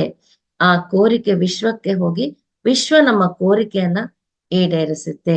ಇದನ್ನೇ ನಾವು ಆ ಒಂದು ಇಂಟೆನ್ಷನ್ ಅಂತ ಹೇಳ್ತೀವಿ, ಸಂಕಲ್ಪ ಅಂತಾನು ಹೇಳ್ತೀವಿ, ಲಾ ಆಫ್ ಅಟ್ರಾಕ್ಷನ್ ಅಂತಾನು ಹೇಳ್ಬಹುದು. ಮಾತೆ ಅವರಿಬ್ಬರನ್ನ ಆ ಪ್ರದೇಶಕ್ಕೆ ಇಷ್ಟು ಹೊತ್ತು ಸೋಮ ಅಮ್ಮ ಚೆನ್ನಾಗಿ ಅಲಂಕಾರ ಮಾಡಿದ್ರಲ್ವಾ ಆ ಉದ್ಯಾನವನಕ್ಕೆ ಕರ್ಕೊಂಡು ಹೋಗ್ತಾಳೆ. ಆ ಜೋಡಿಯನ್ನ ಅಮ್ಮ ಅವರಿಗೋಸ್ಕರ ರೆಡಿ ಮಾಡಿದ ಆಸನದ ಮೇಲೆ ಕೂಡಿಸ್ತಾಳೆ. ಸೋಮ ನೋಡ್ತಾಳೆ, ಅರೆ ಶ್ರೀರಾಮರು ಕೂಡ ಬರ್ತಾ ಇದ್ದಾರೆ. ಶ್ರೀರಾಮರು ಬಂದು ನೇರವಾಗಿ ಆ ಜೋಡಿಗೆ ನಮಸ್ಕಾರ ಮಾಡ್ತಾ ಇದ್ದಾರೆ. 4 ಕುಳಿತುಕೊಂಡು ಮಾತನಾಡ್ತಾ ಇದ್ದಾರೆ. ಸೋಮ ನೋಡ್ತಾ ಇದ್ದಾಳೆ, ಆ ಜೋಡಿಯಿಂದ ಅದ್ವಿತೀಯವಾದ ಕಾಂತಿ ಹೊರಗಡೆ ಬರ್ತಾ ಇದೆ. ಆ ಕಾಂತಿಯಲ್ಲಿ ಆ ಜೋಡಿ ಪ್ರಕಾಶಮಾನವಾಗಿ ಹೊಳಿತಾ ಇದೆ. ಸೋಮಗೆ ಆಶ್ಚರ್ಯವೇ ಆಶ್ಚರ್ಯ. ನಕ್ಷತ್ರದಿಂದ ಬಂದ ಕಾಂತಿಯ ಹಾಗೆ ಇದೆ ಆ ಜೋಡಿ. ಅಮ್ಮ ಅವರಿಗೆ ತಾನೇ ಸ್ವತಃ ಊಟಕ್ಕೆ ಬಡಿಸ್ತಾಳೆ. ಶ್ರೀರಾಮರು ಅವರಿಗೆ ಅಮ್ಮ ಊಟಕ್ಕೆ ಬಡಿಸ್ತಾಳೆ. ಸೋಮಳನ್ನ ಕರೆದು, ನೀನು ಇನ್ನು ನಮ್ಮ 4 ಜನಕ್ಕೆ ಬಡಿಸಬಹುದು ಅಂತ ಹೇಳಿ ತಾನು ಕೂಡ ಅವರ ಜೊತೆ ಊಟಕ್ಕೆ ಕುಳಿತುಕೊಳ್ತಾಳೆ. 4 ಮೌನವಾಗಿ ಆನಂದದಿಂದ ಹೊಟ್ಟೆ ತುಂಬಾ ಊಟ ಮಾಡ್ತಾರೆ. ಯೋಗಿನಿ ಮಾತೆಗೆ ಊಟ ತುಂಬಾ ಅದ್ಭುತವಾಗಿತ್ತು ಅಂತ ಹೇಳಿ ಶ್ರೀರಾಮರ ಕಡೆ ತಿರುಗಿ, ಮಾತೆ ಲಂಕೆಯಲ್ಲಿ ಏನೇನು ಅನುಭವಿಸಿದಾಳೆ, ಯಾಕೆಂದ್ರೆ ಅಲ್ಲಿಯವರೆಗೂ ಮಾತೆ ಶ್ರೀರಾಮರಿಗೆ ಏನೂ ಹೇಳಿಲ್ಲ. ತಾನು ರಾವಣನ ಲಂಕೆಯಲ್ಲಿ ಮಾಯಾ ಪ್ರಪಂಚದಲ್ಲಿ ಇದ್ದ 1 ವರ್ಷ ತಾನು ಅನುಭವಿಸಿದ ಯಾತನೆ ಪಟ್ಟಪಾಡು ಯಾವುದೂ ಶ್ರೀರಾಮನಿಗೆ ಹೇಳಿಲ್ಲ. ನೋಡಿ ಮಾಸ್ಟರ್ಸ್, ನಾವಾದ್ರೆ ಏನೋ ಒಂದು ಸಣ್ಣ ಕಾರ್ಯ ಮಾಡಿದಾಗ ಅದನ್ನ ಘನಕಾರ್ಯ ಮಾಡಿದ ಹಾಗೆ ಎಲ್ಲರ ಹತ್ರ ಹೇಳ್ಕೊಂಡು ಓಡಾಡ್ತೀವಿ. ಅಷ್ಟು ದೊಡ್ಡ ತ್ಯಾಗ ಮಾಡಿದ ಸೀತಮ್ಮ ಕೊನೆಗೆ ತನ್ನ ಪತಿಗೆ ಕೂಡ ಆ ವಿಷಯ ತಿಳಿಸಿಲ್ಲ. ಅದು ಸೀತಾಮಾತೆಯ ಶ್ರೇಷ್ಠ ಗುಣ. ಆಗ ಆ ಯೋಗಿನಿ ಶ್ರೀರಾಮನ ಹತ್ರ ಒಂದೊಂದೇ ಹೇಳ್ತಾ ಹೋದ್ರು. ಅಮ್ಮ ಲಂಕೆಯಲ್ಲಿದ್ದಾಗ ಏನೇನು ನಡೀತಂತ ಹಾಗೆ ಒಂದೊಂದೇ ಹೇಳ್ತಾ ಹೋಗುವಾಗ ಯೋಗಿನಿ ಅಮ್ಮನ ಕಡೆ ನೋಡ್ತಾ ಒಂದು ವಿಷಯ ಹೇಳ್ತಾಳೆ. ಯಾವ ವಿಷಯ ಅಂದ್ರೆ, ಲಕ್ಷ್ಮಣನ ಬಗ್ಗೆ ಅಮ್ಮ ಯಮದೇವನ ಹತ್ರ ನಡೆಸಿದ ಹೋರಾಟದ ಬಗ್ಗೆ ಶ್ರೀರಾಮರಿಗೆ ಆ ಯೋಗಿನಿ ಹೇಳ್ತಾಳೆ.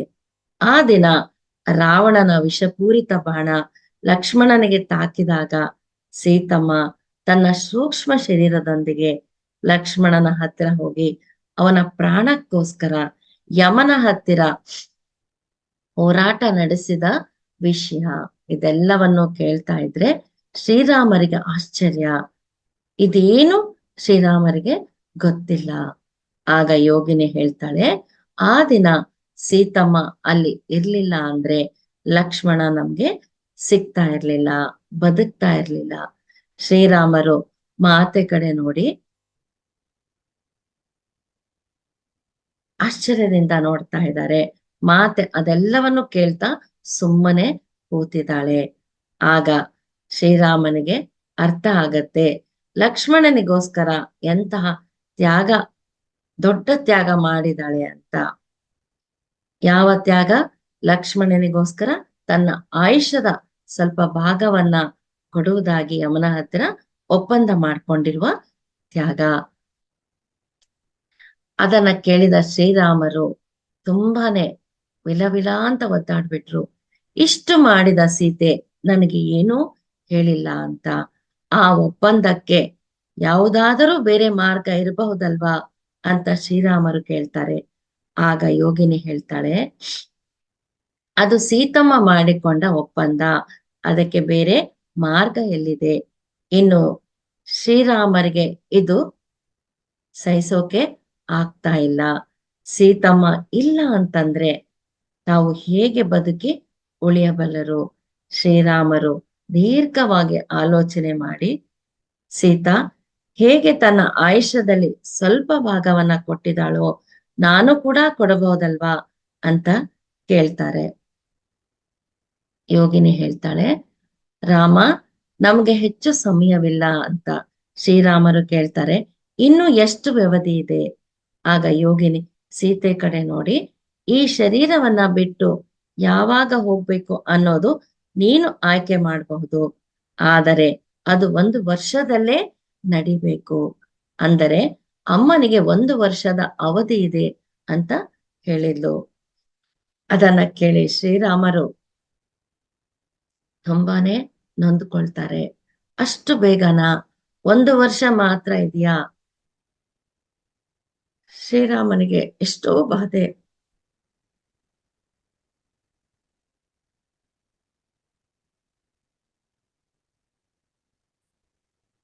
ಆತೆ ಇದೆಲ್ಲವನ್ನ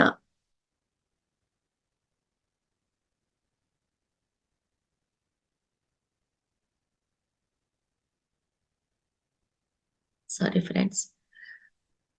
ಮತ್ತೆ ಇದೆಲ್ಲವನ್ನ ಮೌನವಾಗಿ ಕೇಳ್ತಾ ಇದ್ದಾಳೆ.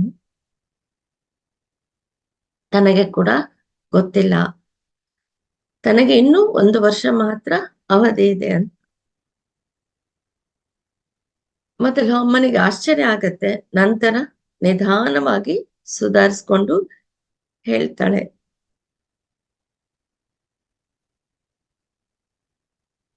Sorry friends.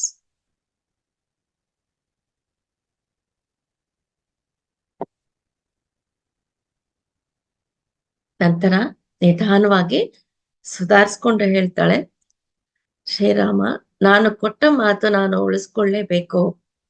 ನಿಜವಾಗಿ ಇಂತಹದೇ ಪರಿಸ್ಥಿತಿ ಮತ್ತೆ ಲಕ್ಷ್ಮಣನಿಗೋಸ್ಕರ ಅಥವಾ ನಿಮ್ಮ ಉಳಿದ ತಮ್ಮಂದರಿಗೋಸ್ಕರ ಬಂದ್ರೆ ನಾನು ಸಂತೋಷವಾಗಿ ಇದೇ ಕೆಲಸ ಮಾಡ್ತೀನಿ. ಇದು ನನ್ನ ಸೌಭಾಗ್ಯ ಅಂತ ಸೀತಾಮಾತೆ ಹೇಳ್ತಾಳೆ. ಶ್ರೀರಾಮರು ಸೀತಮ್ಮನ ಕೈ ಹಿಡಿದು, ಹಾಗಾದ್ರೆ ನಾನು ಕೂಡ ನಿನ್ನ ಜೊತೆ ಬಂದ್ಬಿಡ್ತೀನಿ. ಇನ್ನು ನೀನು ಹೊರಟು ಹೋದ್ರೆ ನಾನು ನಿನ್ನ ಜೊತೆ ಬರ್ತೀನಿ ಅಂತ ಶ್ರೀರಾಮರು ಹೇಳ್ತಾರೆ. ಆಗ ಆ ಯೋಗಿ ಹೇಳ್ತಾರೆ, ಇದು ಸಾಧ್ಯವಿಲ್ಲ ರಾಮ, ಇನ್ನ ಸಮಯ ಇನ್ನೂ ಬಂದಿಲ್ಲ. ನೀನು ಇಲ್ಲೇ ಇರ್ಬೇಕು, ನಿನ್ನ ಮಕ್ಕಳು ದೊಡ್ಡವರಾಗ್ಬೇಕು, ಅವರಿಗೆ ರಾಜ್ಯಭಾರವನ್ನ ಒಪ್ಪಿಸ್ಬೇಕು, ಹೊಸ ಸಮಾಜಕ್ಕೆ ಬುನಾದಿಯನ್ನ ಹಾಕ್ಬೇಕು. ಯಾವ ಒಂದು ಧರ್ಮ ಸಂಸ್ಥಾಪನೆಗೋಸ್ಕರ ಅವರ ಅವತಾರ ಆಗಿದೆಯೋ ಆ ಧರ್ಮವನ್ನ ಶ್ರೀರಾಮರು ಭಾವಿ ಸಮಾಜದಲ್ಲಿ ಸ್ಥಾಪನೆ ಮಾಡ್ಬೇಕು. ನಿಮ್ಮ ಭೂಮಿಯ ಮೇಲೆ ಬಂದಿರುವ ಉದ್ದೇಶ ಜನರಲ್ಲಿ ಅದ್ವಿತೀಯವಾದ ಪ್ರೇಮವನ್ನ ತುಂಬುವುದು. ಸೀತಾ ತಾನು ಕೊಟ್ಟ ಮಾತಿನ ಪ್ರಕಾರ ಹೋಗಬೇಕಾಗಿ ಬಂದಿದೆ. ಆದರೆ ರಾಮ, ನಿನ್ನ ಕರ್ತವ್ಯವನ್ನ ನೀನು ಮಾಡ್ಬೇಕು ಅಂತ ಆ ಯೋಗಿ ನೆನಪು ಮಾಡಿಕೊಡ್ತಾ ಇದ್ದಾರೆ. ಸೀತಾ ಹೊರಟು ಹೋದ್ರು, ದಿವ್ಯ ಲೋಕಗಳಿಂದ ನಿನ್ನ ಕಾರ್ಯಗಳಿಗೆ ಸಹಾಯ ಮಾಡ್ತಾ ಇರ್ತಾಳೆ ಅಂತ ಯೋಗಿ ಹೇಳ್ತಾರೆ. ಆಗ ಸೀತಮ್ಮ ಯೋಗಿಗೆ ಹೇಳ್ತಾಳೆ, ನಾನು ಹೋಗುವುದು 1 ವರ್ಷ ಮಾತ್ರ ಅಂತ ನನಗೆ ಸ್ವಲ್ಪ ದುಃಖ ಇದೆ. ಯಾಕೆಂದ್ರೆ ನನ್ನ ಪರಿವಾರವನ್ನ, ನನ್ನ ಮಕ್ಕಳನ್ನ, ಶ್ರೀರಾಮನನ್ನ, ಈ ಪ್ರಪಂಚವನ್ನ ನಾನು ಎಷ್ಟೋ ಪ್ರೀತಿಸ್ತೀನಿ. ಅಮ್ಮನಿಗೆ ಒಂದು ತನ್ನ ಪರಿವಾರ ಮಾತ್ರವಲ್ಲ, ಇಡೀ ಪ್ರಪಂಚದಲ್ಲಿ ಎಲ್ಲರನ್ನೂ ಪ್ರೀತಿಸ್ತಾಳೆ. ಅದೆಲ್ಲವನ್ನ ಬಿಟ್ಟು ಹೋಗ್ಬೇಕು ಅಂದ್ರೆ ಯಾರಿಗಾದ್ರೂ ದುಃಖ ಆಗತ್ತೆ. ಆದರೆ ಮಹಾನುಭಾವ, ನಿನ್ನನ್ನ ನೋಡಿ ನನ್ನ ಅಲ್ಪ ದುಃಖ ಕೂಡ ಹೊರಟು ಹೋಯ್ತು. ಆಗ ಯೋಗಿ ನಕ್ಕು ಹೇಳ್ತಾನೆ, ನನಗೆ ಗೊತ್ತು, ಅದಕ್ಕೆ ನಾನು ಬಂದಿದ್ದೀನಿ. ನಿನ್ನ ಆ ಕೋರಿಕೆ ತೀರ್ಸೋದಕ್ಕೆ ನಾನು ಬಂದಿದ್ದೀನಿ. ಸೀತಾ, ರಾಮ, ನಿಮಗೆ ಅಸಲು ಪರಮ ತತ್ವವನ್ನ ಹೇಳ್ತೀನಿ. ಈ ಸೃಷ್ಟಿ ಅಂದ್ರೆ ಏನು, ಇದುವರೆಗೂ ಏನಿದೆ, ಮುಂದೆ ಏನು ಬರ್ತಾ ಇದೆ, ನಿಮ್ಮ ನಿಜ ಸ್ವರೂಪಗಳೇನು, ಇದೆಲ್ಲವನ್ನು ತಿಳಿದುಕೊಳ್ಳೋ ಸಮಯ ಹತ್ರ ಬಂದಿದೆ ಅಂತ ಹೇಳಿ 4 ಧ್ಯಾನದಲ್ಲಿ ಕುಳಿತುಕೊಳ್ತಾರೆ. ಸೋಮ ಅವರು ಧ್ಯಾನದಲ್ಲಿ ಕುಳಿತ ತಕ್ಷಣ ಅಲ್ಲಿರುವ ಊಟದ ಪಾತ್ರೆಗಳನ್ನ, ಅಡಿಗೆಯನ್ನ ಎಲ್ಲವನ್ನೂ ಅಡಿಗೆ ಮನೆಗೆ ತಗೊಂಡು ಹೋಗ್ತಾಳೆ. ಆಕೆ ಕಣ್ಣಿಂದ ಕಣ್ಣೀರು ನಿಲ್ಲಿಸೋದಕ್ಕೆ ಆಗ್ತಾ ಇಲ್ಲ. ಆದ್ದರಿಂದ ಕೆಲಸವೆಲ್ಲ ಮುಗಿಸಿ ತನ್ನ ಕೋಣೆಗೆ ಹೋಗಿ ನೆಲದ ಮೇಲೆ ಕುಸಿದು ಕುಳಿತುಕೊಂಡ್ಬಿಡ್ತಾಳೆ. ಇನ್ನು 1 ವರ್ಷಕ್ಕಿಂತ ಹೆಚ್ಚು ಅಮ್ಮ ನನ್ ಜೊತೆ ಇರೋದಿಲ್ಲ ಅಂತ ನೆನೆಸ್ಕೊಂಡು ಹತ್ತು ಸಾಕಾಗಿ ಹಾಗೇ ನಿದ್ದೆ ಹೋಗ್ತಾಳೆ. ಎಷ್ಟೋ ಹೊತ್ತಿನ ಮೇಲೆ ಸೋಮಗೆ ಎಚ್ಚರ ಬರುತ್ತೆ. ಹೊರಗಡೆ ಇನ್ನೂ ಕತ್ತಲಿದೆ. ಆ 4 ಜನ ಇನ್ನೂ ಧ್ಯಾನದಲ್ಲಿ ಕುಳಿತಿದ್ದಾರೆ. ಆದರೆ ಒಂದು ಆಶ್ಚರ್ಯದ ಸಂಗತಿ ಏನು ಅಂದ್ರೆ, ಶ್ರೀರಾಮರು ಸೀತಮ್ಮನ ಎದುರು ಆ ಯಾವ ಯೋಗಿನಿ ಕೂತಿದ್ರೋ ಅವರ ವೇಷ ಬದಲಾಗಿ ಅಲ್ಲಿ ಪಾರ್ವತಿ ಮಹದೇವ ಇಬ್ರು ಕುಳಿತಿದ್ದಾರೆ. ಅವರನ್ನ ನೋಡಿ ಸೋಮಗೆ ಎಷ್ಟೋ ಆನಂದ. ಅಯ್ಯೋ, ನಾನು ಊಟಕ್ಕೆ ಬಡಿಸಿದ್ದು ಈ ಯೋಗಿನಿಯರಿಗೆ ಅಲ್ವಾ, ಭಾರತಮ್ಮ ಮಹಾದೇವರಿಗೆ ಅಂತ ಅಂದ್ಕೊಳ್ತಾಳೆ. ಹತ್ರ ಹೋಗ್ಬೇಕು ಅನ್ನೋ ಆಸೆ, ಆದ್ರೆ ಕಣ್ಗಳು ಮುಚ್ಕೊಂಡು ಹೋಗ್ತಾ ಇವೆ. ಕಾಲು ನೆಲದ ಮೇಲೆ ಎತ್ತೋದಕ್ಕೆ ಆಗ್ತಾ ಇಲ್ಲ. ಅಷ್ಟೇ, ಮತ್ತೆ ನಿದ್ದೆ ಹೋಗಿ ಬಿಡ್ತಾಳೆ. ಹಾಗೆ ಎಷ್ಟು ಹೊತ್ತು ಮಲಗಿದಾಳೋ. ಎಚ್ಚರ ಆದಾಗ ಬೆಳಗಾಗಿತ್ತು. ಹೊರಗಡೆ ನೋಡಿದ್ರೆ ಅಮ್ಮ ಯಾವಾಗ್ಲೂ ಕುಳಿತುಕೊಳ್ಳೋ ಜಾಗದಲ್ಲಿ ಮಲಗಿದ್ರು. ಅಮ್ಮನ ದೇಹದಿಂದ ಒಂದು ವಿಧವಾದ ಕಾಂತಿ ಹೊರ ಬರ್ತಾ ಇತ್ತು. ಅಲ್ಲಿ ಶ್ರೀರಾಮರು ಇಲ್ಲ, ಆ ಯೋಗಿನಿಯರು ಇಲ್ಲ. ಆಗ ಸೋಮ ಅಂದ್ಕೊಳ್ತಾಳೆ, ಅಮ್ಮ, ನಾನು ನೋಡಿದ್ದೆಲ್ಲ ಒಂದು ಕೆಟ್ಟ ಕನ್ಸು. ಶ್ರೀರಾಮರು ಬಂದಿಲ್ಲ, ಅಮ್ಮ ಎದುರು ನೋಡ್ತಾ ಇರೋ ಅತಿಥಿಗಳು ಬಂದಿಲ್ಲ. ಅವರ ಸಲುವಾಗಿ ಎದುರು ನೋಡಿ ನೋಡಿ ಅಮ್ಮ ಮಲಗ್ಬಿಟ್ಟಿದ್ದಾಳೆ. ಸೋಮಗೆ ಎಷ್ಟೋ ತೃಪ್ತಿ. ಅಮ್ಮಯ್ಯ, ಇನ್ನು ನನ್ನ ಕೆಲಸ ನಾನು ಮಾಡ್ಕೋಬಹುದು. ಆ ಕೆಟ್ಟ ಕನಸು ಯಾಕೆ ಬಂತು ಅಂದ್ಕೊಳ್ತಾ ಮಕ್ಕಳ ಕೆಲಸ ಮುಗಿಸಿ ಅಮ್ಮನ ಕುಟೀರದೊಳಗೆ ಬರೋಷ್ಟ್ರಲ್ಲಿ ಅಮ್ಮ ಅಡಿಗೆ ರೆಡಿ ಮಾಡ್ತಾ ಇರ್ತಾರೆ. ಸೋಮ ಅಮ್ಮನನ್ನ ಕೇಳ್ತಾಳೆ, ಅಮ್ಮ, ನೀವು ಎದುರು ನೋಡಿದ ಅತಿಥಿಗಳು ಬರಲಿಲ್ವಾ ಅಂತ ಕೇಳ್ತಾಳೆ. ಆಗ ಮಾತೆ ನಕ್ಕು, ಯಾಕೆ ಸೋಮ, ನಿನಗೆ ನೆನಪಿಲ್ವಾ? ನೀನೇ ತಾನೇ ನಮ್ಗೆ ಬಡಿಸಿದ್ದು. ಇದನ್ನ ಕೇಳಿ ಸೋಮ ಗಂಟ್ಲು ಮತ್ತೆ ಒಣಗ್ ಹೋಯ್ತು.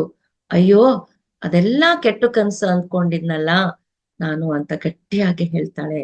ಸೋಮ, ಆ ಬಂದವ್ರು ಯಾರು ಅಂತ ನಿನಗೆ ಗೊತ್ತಿಲ್ವಾ?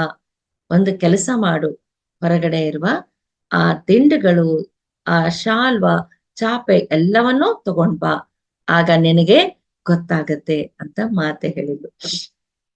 ಹೊರಗಡೆ ಹೋಗಿ ಆ ದಿಂಬುಗಳನ್ನ, ಶಾಲುವನ್ನ ತೆಗಿತಾ ಇರ್ಬೇಕಾದ್ರೆ ಅವುಗಳ ಕೆಳಗೆ ಎಷ್ಟೋ ದಿವ್ಯವಾದ ಆಭರಣಗಳು, ವಜ್ರ ವೈಡೂರ್ಯಗಳು, ಆ ಯೋಗಿನಿಯರು ಎಲ್ಲಿ ಕೂತಿದ್ರೋ ಆ ಸ್ಥಳದಲ್ಲಿ ಆ ಆಭರಣಗಳೆಲ್ಲ ಹರಡಿದ್ವು. ಸೋಮ ಅವುಗಳನ್ನೆಲ್ಲ ಒಂದು ಬುಟ್ಟಿಯಲ್ಲಿ ತುಂಬಿಕೊಂಡು ಸೀತಮ್ಮನ ಹತ್ರ ತಗೊಂಡು ಬರ್ತಾಳೆ. ಸೀತಮ್ಮನ ನೋಡಿದ್ರೆ, ಆ ನಗು ನೋಡಿದ್ರೆ ಆಗ ಅರ್ಥ ಆಗತ್ತೆ, ನಡೆದಿದ್ದು ಕನಸಲ್ಲ, ಎಲ್ಲವೂ ನಿಜ ಅಂತ. ಬಂದ ಯೋಗಿನಿಯರಿಗೆ ಊಟಕ್ಕೆ ಬಡಿಸಿದ್ದು. ರಾತ್ರಿ ಮಲಗಿದಾಗ ಎಚ್ಚರ ಆದಾಗ ಪಾರ್ವತಮ್ಮ, ಮಹಾದೇವ ಅವರನ್ನ ನೋಡಿದ್ದು ಎಲ್ಲವೂ ನೆನಪಾಗತ್ತೆ. ಸೀತಮ್ಮ ಸೋಮಗೆ ಹೇಳ್ತಾಳೆ, ಸೋಮ, ಈ ಆಭರಣಗಳನ್ನೆಲ್ಲ ಆಶ್ರಮದ ಗುರುಗಳಿಗೆ ಕೊಟ್ಟು ಬಾ. ಈ ಆಭರಣಗಳನ್ನ ಶ್ರೀರಾಮರು ಕಾಣಿಕೆಯಾಗಿ ಕಳಿಸಿದ್ದಾರೆ ಅಂತ ಹೇಳು. ಯಾಕೆಂದ್ರೆ ಇಷ್ಟು ವರ್ಷ ಅವರ ಪರಿವಾರವನ್ನ ಎಷ್ಟೋ ಕಾಳಜಿಯಿಂದ, ಪ್ರೀತಿಯಿಂದ ನೋಡ್ಕೊಂಡಿದ್ದಾರೆ. ಆದ್ದರಿಂದ ಶ್ರೀರಾಮರ ಈ ಕಾಣಿಕೆಗಳನ್ನ ಕಳಿಸಿದ್ದಾರೆ ಅಂತ ಹೇಳು ಅಂತ ಹೇಳಿ ಕಳಿಸಿದ್ರು. ದಿನಗಳು ಕಳೀತಾ ಇವೆ. ಮಾತೆ ಮುಖದಲ್ಲಿ ದುಃಖ ಆಗ್ಲಿ, ಕಳವಳ ಆಗ್ಲಿ ಏನೂ ಕಾಣಿಸ್ತಾ ಇಲ್ಲ. ಇನ್ನು 1 ವರ್ಷ ಮಾತ್ರ ಇರೋದು ಎಂದು ಮಾತೆಗೆ ಗೊತ್ತಾಗಿದೆ. ಆದರೂ ಏನೋ ಬಾಧೆ ಅಮ್ಮನ ಮುಖದಲ್ಲಿ ಕಾಣ್ತಾ ಇಲ್ಲ. ಅಮ್ಮನಿಗೆ ಸೋಮ ನೆನಪು ಮಾಡೋದಕ್ಕೆ ಹೋದ್ರೆ ಅಮ್ಮ ಹೇಳ್ತಾಳೆ, ಸೋಮ, ನಾಳೆ ಬಗ್ಗೆ ಚಿಂತೆ ಬೇಡ, ನಮಗೆ ಈ ದಿನ ಮುಖ್ಯ. ನಾವು ಏನು ಮಾಡ್ಬೇಕೋ ಅದನ್ನ ಮಾಡೋಣ. ನಾಳೆ ಹೇಗಿರುತ್ತೋ, ನಾಳೆ ಏನು ನಡೆಯುತ್ತೋ ಯಾರಿಗೆ ಗೊತ್ತು. ನಾಳೆ ಏನಾಗುತ್ತೆ ಗೊತ್ತಾ? 1 ತಿಂಗಳಲ್ಲಿ ಏನಾಗುತ್ತೆ ಗೊತ್ತಾ? 1 ವರ್ಷದಲ್ಲಿ ಏನಾಗತ್ತೆ ಗೊತ್ತಾ? ನಾವು ಯಾಕೆ ಚಿಂತೆ ಮಾಡ್ಬೇಕು? ಏನು ನಡಿಬೇಕು ಅದು ನಡೆಯುತ್ತೆ. ಅದು ನಾವು ಹಾಕಿಕೊಂಡಿರುವ ಪ್ರಣಾಳಿಕೆ. ನಾವೇ ಹಾಕಿಕೊಂಡ ಪ್ರಣಾಳಿಕೆಯನ್ನ ನಾವು ಹೀಗೆ ಪ್ರಶ್ನೆ ಮಾಡಬಹುದು. ನೋಡಿ ಮಾಸ್ಟರ್ಸ್, ಎಷ್ಟು ಒಳ್ಳೆಯ ಮೆಸೇಜ್ ಅನ್ನ ಕೊಟ್ಟಿದ್ದಾರೆ. ನಮ್ಮ ಒಂದು ಡಿಸೈನ್ ಅನ್ನ ನಾವೇ ಪ್ಲಾನ್ ಮಾಡ್ಕೊಂಡು ಬರ್ತೀವಿ. ನಮಗೆ ಬೇಕಾಗಿರುವ ಸವಾಲುಗಳನ್ನ ಕೇಳ್ಕೊಂಡು ಬರ್ತೀವಿ. ಈ ಭೂಮಿಯಿಂದ ಯಾವಾಗ ಹೋಗ್ಬೇಕೋ ಅದನ್ನೂ ಡಿಸೈಡ್ ಮಾಡ್ಕೊಂಡು ಬರ್ತೀವಿ.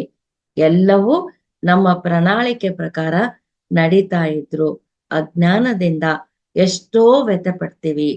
ಅಮ್ಮ ಅದೇ ಹೇಳ್ತಾಳೆ, ಯಾವುದು ನಡಿಬೇಕೋ ಅದು ನಡಿಬೇಕು, ಅದಕ್ಕೆ ನಾವು ದುಃಖ ಪಡಬಾರ್ದು ಅಂತ ಹೇಳ್ತಾಳೆ. ಸೋಮಗೆ ಮಾತ್ರ ಅದೇ ಚಿಂತೆ. ಪ್ರತಿದಿನ ಎದ್ದ ತಕ್ಷಣ ಅಮ್ಮನ ಕುಟೀರಕ್ಕೆ ಹೋಗಿ ಅಮ್ಮ ಇದ್ದಾಳ ಅಂತ ನೋಡ್ತಾ ಇರ್ತಾಳೆ.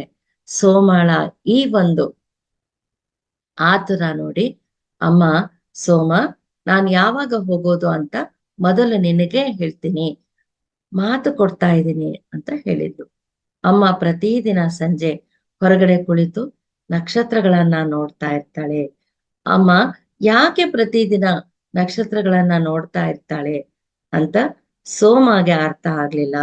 ಒಂದು ದಿನ ಅಮ್ಮ ಹೀಗೆ ಹೊರಗಡೆ ಕುಳಿತಾಗ ಸೋಮ ಅಮ್ಮನ ಹತ್ರ ಬಂದು ಕೂತ್ಕೋತಾಳೆ. ಸೋಮ, ನಾನು ಭೃಗು ಮಹರ್ಷಿಯ ಮಗಳು ಭಾರ್ಗವಿಯಾಗಿ ಹುಟ್ಟಿದಾಗ ಭೃಗು ಮಹರ್ಷಿಗೆ ನಕ್ಷತ್ರ ಶಾಸ್ತ್ರದಲ್ಲಿ ಅದನ್ನ ಭೂಮಿಗೆ ತರೋದಕ್ಕೆ ನಾನು ಸಹಾಯ ಮಾಡ್ತಾ ಇದ್ದೆ. ನಕ್ಷತ್ರಗಳ ಒಂದು ಸ್ಥಾನ, ಅವುಗಳ ಸ್ಥಳಾಂತರದಿಂದ ಮಾನವನ ಜೀವನದ ಮೇಲೆ ಎಂತಹ ಪ್ರಭಾವ ಬೀರುತ್ತೆ ಅದನ್ನ ಪೂರ್ತಿಯಾಗಿ ಹೇಳುವುದಕ್ಕೆ ಎಷ್ಟೋ ಪ್ರಯತ್ನ ಪಟ್ಟೆ. ಅದೇ ಸಮಯದಲ್ಲಿ ಭೃಗು ಮಹರ್ಷಿ ನಾರಾಯಣನಿಗೆ ಶಾಪ ಕೊಟ್ರು. ಆ ದಿನ ನಾರಾಯಣ ಶಾಪವನ್ನ ಸ್ವೀಕಾರ ಮಾಡದೆ ಇದ್ದಿದ್ರೆ ಭೃಗು ಮಹರ್ಷಿ ತನ್ನ ಪತ್ನಿ ಉಸಾನ ಹೋಗಿದ್ದಾಳೆ ಅನ್ನೋ ಬಾಧೆಯಿಂದ ತಮ್ಮ ಶರೀರವನ್ನ ತ್ಯಾಗ ಮಾಡ್ತಾ ಇದ್ರು. ಆತನ ಕೋಪ ಎಲ್ಲ ಶಾಪವಾಗಿ ಬದಲಾಗಿದ್ರಿಂದ ಅವರು ತಮ್ಮ ಶರೀರದಲ್ಲಿ ಇನ್ನೂ ಇದ್ದಾರೆ. ಆ ನಕ್ಷತ್ರ ಶಾಸ್ತ್ರವನ್ನೆಲ್ಲ ಭೂಮಿಗೆ ತರೋದ್ರಲ್ಲಿ ಎಷ್ಟೋ ಪ್ರಯತ್ನವನ್ನ ಮಾಡಿದ್ದಾರೆ.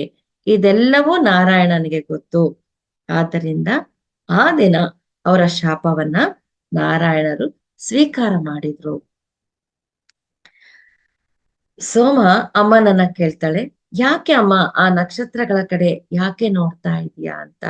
ಮತ್ತೆ ತನ್ನಲ್ಲೇ ಹೇಳ್ಕೊಳ್ತಾಳೆ, ಆ ನಕ್ಷತ್ರಗಳ ಒಂದು ಸ್ಥಾನ ನೋಡ್ತಾ ಇದ್ದಾಳ, ತಾನು ಯಾವ ಸಮಯದಲ್ಲಿ ಶರೀರವನ್ನ ಬಿಟ್ಟು ಹೋಗ್ಬೇಕು ಅಂತ ಅಮ್ಮ ಸೋಮಾಳ ಮನಸ್ಸಿನಲ್ಲಿ ಯೋಚನೆ ಮಾಡೋದನ್ನ ತಿಳ್ಕೊಂಡು, ಸೋಮ, ಆ ನಕ್ಷತ್ರಗಳು ನನ್ನ ಮೇಲೆ ಪ್ರೀತಿಯನ್ನ ಸುರಿಸ್ತಾ ಇದ್ದಾವೆ, ನನಗೆ ಎಷ್ಟೆಷ್ಟೋ ಸಂದೇಶಗಳನ್ನ ಕಳಿಸ್ತಾ ಇವೆ.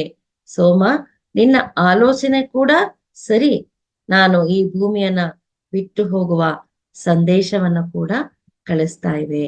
ಸೋಮಳ ಆಲೋಚನೆಯನ್ನ ಗಮನಿಸಿ ಅಮ್ಮ ಹೇಳ್ತಾಳೆ, ಏನು ಸೋಮ, ನನ್ನ ಜೊತೆ ಬರುವ ಪ್ಲಾನ್ ಇದೆಯಾ ಅಂತ.